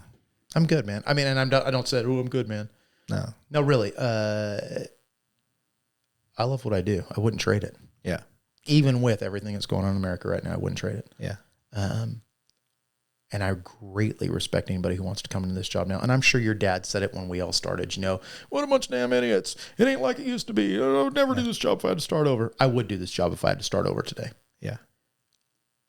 I think those officers are better officers than I ever were because they have to work in an environment that I didn't. The noose of rules. I don't mean noose like a hanging, but that circle gets tighter. Yeah, and they still do the same job. They're still doing the same job I did. They still put felons in jail. They still fight people. They still do their mental stress. But they got a lot more tools that they gotta. Yeah. They work for them, but they also work. They make them work more. Yeah, absolutely. You got a lot more leads you got to follow up. There's video everywhere. There's all this stuff. There's more that cops have to know and do now than they ever did before. Right. So, but that being said, God bless you. Come on with it. Yeah. I don't want this. We just focused on a whole lot of bad shit. But in the end, this is a hell of a rewarding job. I feel good about it. Going home at night and go, man. Even with that tragic deal with that kid the other day, we helped somebody, right? Like in the end, we did good guy stuff. Yeah. Right? Like who else gets to go to work every day and go, man, I did something good for and you don't know, man. Changing that tire to us is like, oh, great, it's hot. I'm going to change a tire, damn it, I'm going to be all sweaty. That may make the difference between that person getting home safe and not. Or getting hit on the freeway, or you never know, man. I've had people that I've encountered. There's some rewarding stuff that's happened in my job where I've encountered and arrested people and later turn around and find out this guy became a minister and his whole life turned around because we put him in jail. Yeah. That's what my goal is, or the people. I love the stories where you arrested somebody for dope and they come back and go, man, I've been off the dope for 3 years. Thanks for arresting me. That's what I live for. Yeah. Right. It's the good guy stuff. Yep. And we're helping now. Like that's part of the thing I like to point out on the show. Like we're not getting paid to be here. Like I didn't make this show to get paid. I'm not getting paid. Trust me, I'm in the hole from this. But every officer that I've brought on here come on because they want to help. Not because they want to say, look at me, look at me, look at me. Absolutely. They want to help. That's the point. I was reluctant to come on here because I didn't want to be, look at me. But somebody might hear from something good from it and avoid a pitfall that I fell in. I have another officer that I will never manipulate somebody to come on here, but I will give you perspective. Like, this person outright told me, no, I don't want to be on there because I don't want this stigma. And I didn't think about what they meant. It was a perspective I haven't thought of, but they also hadn't thought about my perspective. I'm like, look, here's the way I'm looking at it. So that person told me they're going to chew on it for a little while. Good. So I went from a hell no to, I didn't think of that. Let me sit on it for a while. So. Well, and if you can normalize some of this stuff, like, like I said, I take medicine. I'm not proud of that. I take a pill every morning, but I'm not going to live in shame of that. I was going to say, you may not be proud of it, but it is what it is. Yeah. I'm not going to eat my gun. Yeah. And so it's okay. I was blessed to have an officer reach out to me recently, and I'm just going to leave it at that. They were in a bad spot. And the single most rewarding thing that ever happened to me, I saw that person later. And his wife, I was at their house. I don't want to go into too many details because I don't want to put them out there. But I was at their house, and she ran up and gave me a hug and said, thank you for calling, in our case, CIT.